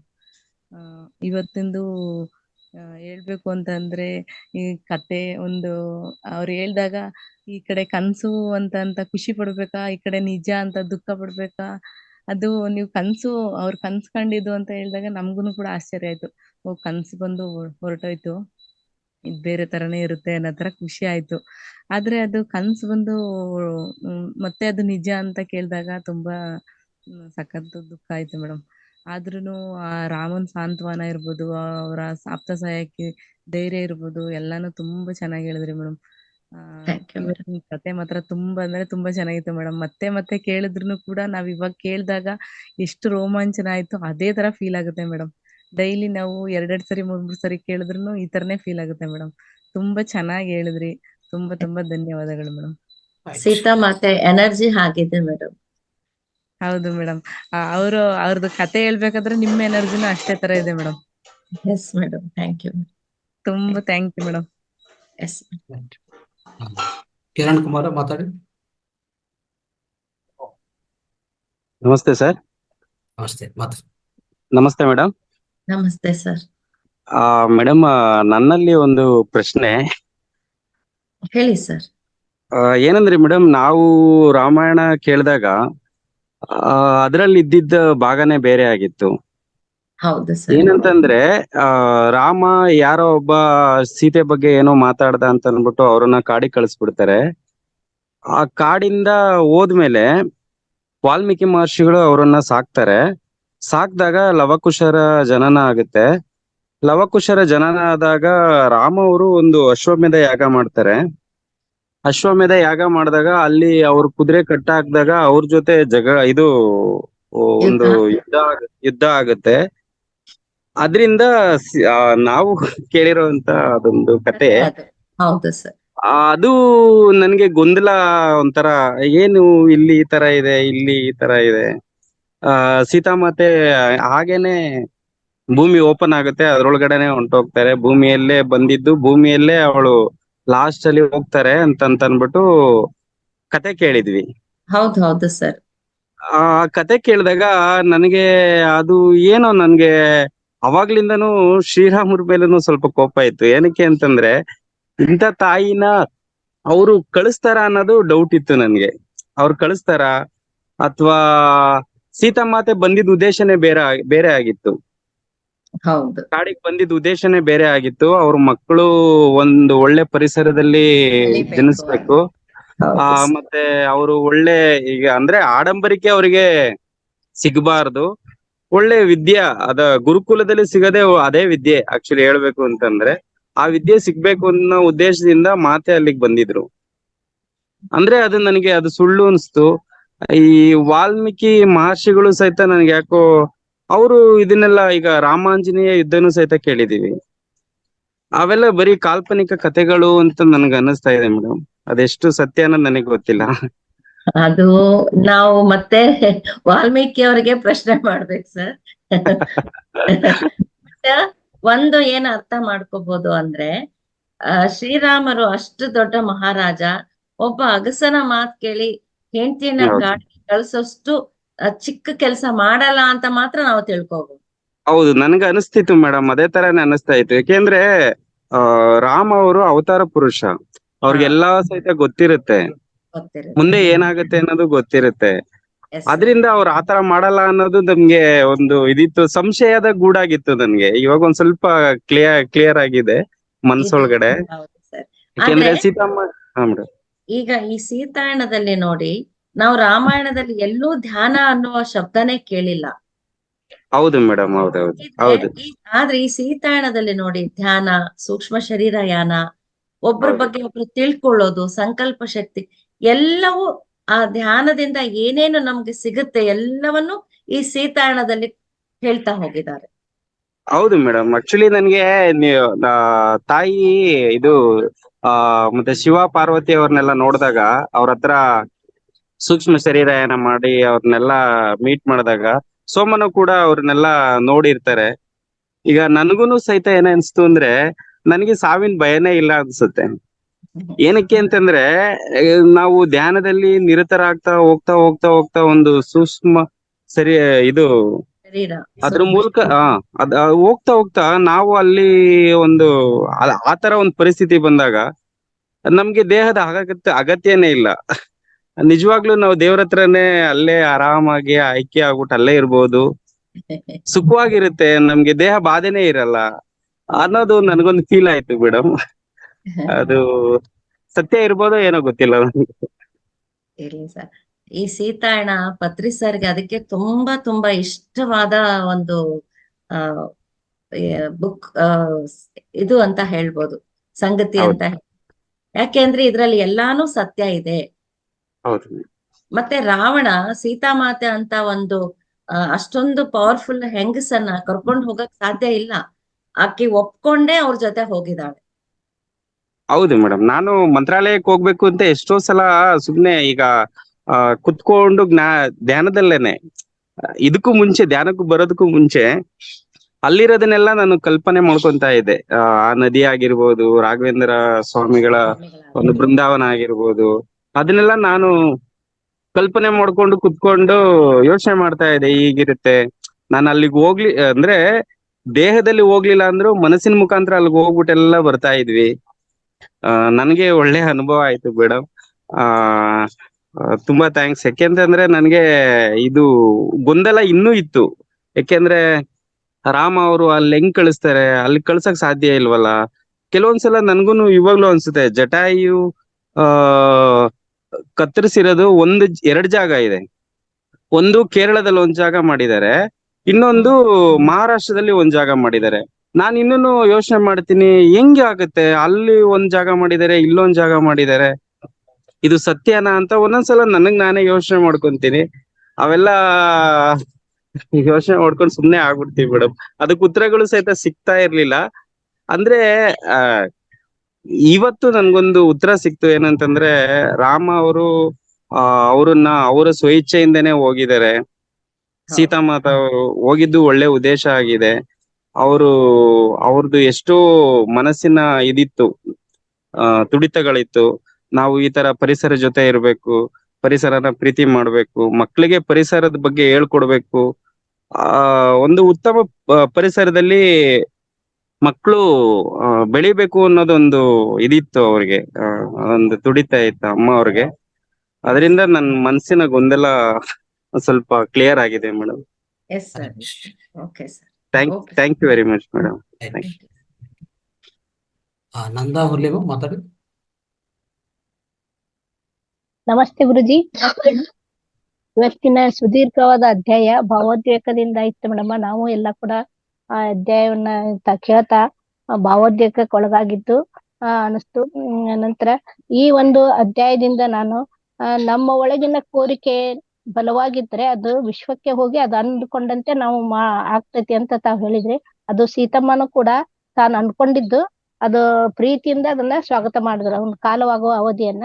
ಆ ಯೋಗಿನಿಯರು ಕೂಡ ನಂತರ 4ವರನ್ನು ಅವರು ಧ್ಯಾನದಲ್ಲಿ ಕುಳಿಸಿದಾಗ ಎಲ್ಲವನ್ನು ನಾವು ಅಂದ್ಕೊಂಡಂತೆ ಆಗುತ್ತದೆ, ನಾವು ನಡೆಯುವುದೆಲ್ಲ ನಡೆಯುತ್ತದೆ, ಅದನ್ನ ನಾವು ತಪ್ಪಿಸ್ಲಿಕ್ಕೆ ಆಗೋದಿಲ್ಲ ಅಂತ ಅನ್ನೋದು.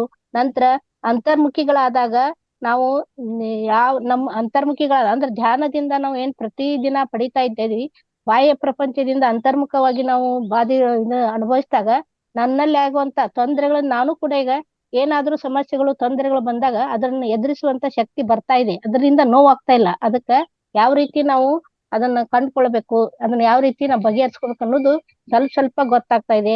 ನಂತರ ಸೀತಮ್ಮ ಬದಲಾವಣೆಯನ್ನ ಸೋಮ ಗಮನಿಸ್ತಾರೆ. ಅಂದ್ರೆ ಅವರು ಅವಾಗ ಶ್ರೀರಾಮ ಹೇಳ್ತಾರೆ, ನೀವು ಅವ್ರದ್ದು ಬಾಹ್ಯ ರೂಪವನ್ನ ನೀವು ಸೌಂದರ್ಯಕ್ಕಿಂತ ಅಂತರ್ಮುಖ ಸೌಂದರ್ಯವನ್ನ ಗಮನಿಸು, ಅವಳು ಇನ್ನೂ ಸುಂದರವಾಗಿ ಕಾಣ್ತಾ ಇದ್ದಾರ ಅಂತಂದು ಪ್ರತಿ ಕ್ಷಣ ಅಂದ್ರೆ ಪ್ರತಿಯೊಂದು ಹಂತದಲ್ಲಿ ಅವರು ಏನ್ ಮಾಡ್ತಾರೆ, ಸೀತಮ್ಮ ಪ್ರತಿಯೊಬ್ಬರನ್ನು ಅವರ ಕಾಲವಾಗುವ ಅವಧಿ ಸಮೀಪ ಬಂದ್ರು ಗಟ್ಟಿಗೊಳಿಸ್ತಾರ. ಅಂದ್ರ ನಾ ಹೋಗ್ತಾ ಇದ್ದೇನೆ, ಎಲ್ಲರೂ ಅದನ್ನ ನಾನು ಹೋದ್ರ ನಂತರ ಅದನ್ನ ತಡ್ಕೋಂತ ಶಕ್ತಿ ಬರ್ಲಿ ಅಂತ ಅವ್ರನ್ನ ಗಟ್ಟಿಗೊಳಿಸೋದು ನಾನು ಕಂಡುಕೊಂಡೆ ಮೇಡಮ್. ಸುದೀರ್ಘವಾದ ಅಧ್ಯಾಯ. ತುಂಬಾ ಧನ್ಯವಾದಗಳು madam. Thank you madam. Right. Basavaraj sir good morning madam. Good morning. Good morning madam. Actually ಈ ಹೆಣ್ಣು ಅನ್ನೋದೇ ಇರುತ್ತಲ್ಲ ಮೇಡಮ್, ಹೆಣ್ಣು ಅನ್ನೋದೇ ಒಂದು ಅದ್ಭುತ ಶಕ್ತಿ ಮೇಡಮ್. ಓಕೆ, ಯಾಕೆ ಅಂತಂದ್ರೆ ಪಾಪ ಎಲ್ಲೋ ಒಂದು ಹೆಣ್ಣು ಎಲ್ಲೋ ಬೆಳಿತಾರೆ, ಎಲ್ಲೋ ಯಾರೋ ಮನೆಗ್ ಬರ್ತಾರೆ, ಮತ್ತೆ ಯಾರ್ದೋ ಮನೆ ದೀಪ ಹಚ್ತಾರೆ. ಅದು ಹೆಣ್ಣು ಅನ್ನೋದು ಒಂದು ಟರ್ಮೇ ಅದು ಭಯಂಕರ ಶಕ್ತಿ ಮೇಡಮ್. ನೋಡಿ, ಎಲ್ಲಿ ನೇಪಾಳ, ಎಲ್ಲಿ ಅಯೋಧ್ಯೆ, ಎಲ್ಲಿ ಶ್ರೀಲಂಕಾ, ಓಕೆ, ಎಲ್ಲಿ ಕಾಡು, ಸರಿನಾ? ಆ ರೀತಿ ಮೇಡಮ್. ಆಕ್ಚುಲಿ ಅದೊಂಥರ ಈ ಹೆಣ್ಣಾಗಿ ಹುಟ್ಟೋದೇ ತುಂಬಾ ಪುಣ್ಯ ಮೇಡಮ್. ಅದು ಇವನ್ ನಮ್ಮ ತಾಯಿ ಆಗಿರ್ಬೋದು, ನನ್ನ ಹೆಂಡತಿ ಆಗಿರ್ಬೋದು, ನನ್ನ ಮಗಳಾಗಿರ್ಬೋದು. ನೋಡಿ ಪಾಪ ಎಲ್ಲೆಲ್ಲೋ ಇರ್ತಾರೆ. ನಾನು ಎಷ್ಟೋ ಸರಿ ಯೋಚನೆ ಮಾಡ್ತಾ ಇರ್ತೀನಿ, ಒಂದು 15-20 ವರ್ಷ ಯಾವ್ದೋ ಒಂದು 20 ವರ್ಷ ಯಾವ್ದೋ ಮನೇಲಿ ಇರ್ತಾರೆ, ಮತ್ತೆ ಇಮಿಡಿಯೇಟ್ ಆಗಿ ಬಂದ್ಬಿಟ್ಟು ಒಂದು 1 or 2 months ಅಲ್ಲೇ ಎಲ್ಲ ಬೇರೆ ಮನೆಗೆ ಬಂದ್ಬಿಟ್ಟು ಅಡ್ಜಸ್ಟ್ ಆಗ್ತಾರೆ. ಅದು ಬಾರಿ ಅದ್ಭುತ. ಅದಕ್ಕೆ ನಾನು ಈ ಹೆಣ್ಮಕ್ಳಿಗೆ ಏನಕ್ಕೆ ತುಂಬಾ ರೆಸ್ಪೆಕ್ಟ್ ಕೊಡೋದು ಏನಕ್ಕೆ ಅಂತಂದ್ರೆ, ಎಷ್ಟೋ ಸರಿ ನಾನು ಯೋಚನೆ ಮಾಡ್ತಿತ್ತು, ನನ್ನ ಮಗಳಿಗೆ ಎಷ್ಟೋ ಸರಿ ಹೇಳ್ತಾ ಇರ್ತೀನಿ. ನನ್ನ ಮಗಳು ನೆನೆಸ್ಕೊಂಡಾಗ ಎಷ್ಟೋ ಸರಿ ಬೇಜಾರನ್ನು ಅನ್ಸ್ತಾ ಇರ್ತದೆ. ಶಿ ಈಸ್ ಅರೌಂಡ್ ಒಂದು 11 to 12 years. ಬೇಜಾರು ಅನ್ನಿಸ್ತಾ ಇರ್ತದೆ. ಪಾಪ ಎಷ್ಟ್ ಚೆನ್ನಾಗಿ ನಮ್ ಜೊತೆಗೆಲ್ಲ ಎಷ್ಟ್ ಚೆನ್ನಾಗಿರ್ತಾಳೆ, ಮತ್ತೆ ಯಾರೋ ಮನೆಗೆ ಹೋಗ್ತಾಳೆ ಅಂತೇಳಿ ಅನ್ನಿಸ್ತಾ ಇರುತ್ತೆ ಮೇಡಮ್. ತುಂಬಾ ಅದ್ಭುತವಾಗಿ ಹೇಳಿದ್ರಿ ಮೇಡಮ್. ಸೀತೆ ಬಗ್ಗೆ ತುಂಬಾ ಅದ್ಭುತವಾಗಿ ಹೇಳಿದ್ರಿ. ನೀವು ಒಂಥರ ನೋಡೋದಕ್ಕೆ ಸೀತೆ ಇದ್ದಂಗೆ ಇದಾರೆ madam. Really great madam. Okay, thanks madam. Thanks a lot madam. Sir, ನಿಮ್ ಹಾಗೆ ಹೆಣ್ಣಿನ ಬಗ್ಗೆ ಗೌರವ ತೋರಿಸ್ಬಿಟ್ರೆ ಎಲ್ಲಾ ಗಂಡಸರು ಈ ಜಗಳಗಳು, ಡೈವರ್ಸ್ಗಳು ಯಾವು ನಡೆಯೋದಿಲ್ಲ ಸರ್. ಅರ್ಥ ಮಾಡ್ಕೋಬೇಕು ಹೆಣ್ಣಿನ ಬಗ್ಗೆ, ಹೆಣ್ಣು ಗಂಡಿನ ಬಗ್ಗೆ ಅರ್ಥ ಮಾಡ್ಕೋಬೇಕು. ಅವಾಗ ಜೀವನ ಬಹಳ ಸುಂದರವಾಗುತ್ತೆ. ಹೆಣ್ಣು ಗ್ರೇಟ್ ಅಲ್ಲ, ಗಂಡು ಕಡಿಮೆ ಅಲ್ಲ, ಗಂಡು ಗ್ರೇಟ್ ಅಲ್ಲ, ಹೆಣ್ಣು ಕಡಿಮೆ ಅಲ್ಲ. ಇಬ್ರು ಸರಿಯಾಗಿದ್ರೆ ಒಂದು ಜೀವನದ ರಥ ತುಂಬಾ ಸರಿಯಾಗಿ ಮುಂದೆ ಹೋಗುತ್ತೆ. ಅದು ಎಲ್ಲರೂ ಅರ್ಥ ಮಾಡ್ಕೊಂಡಾಗ ನಮ್ಗೆ ಯಾವ ಒಂದು ಕೌನ್ಸಿಲರು ಬೇಕಿಲ್ಲ, ಯಾರೂ ಬೇಕಾಗಲ್ಲ. Thanks madam. Thank you sir.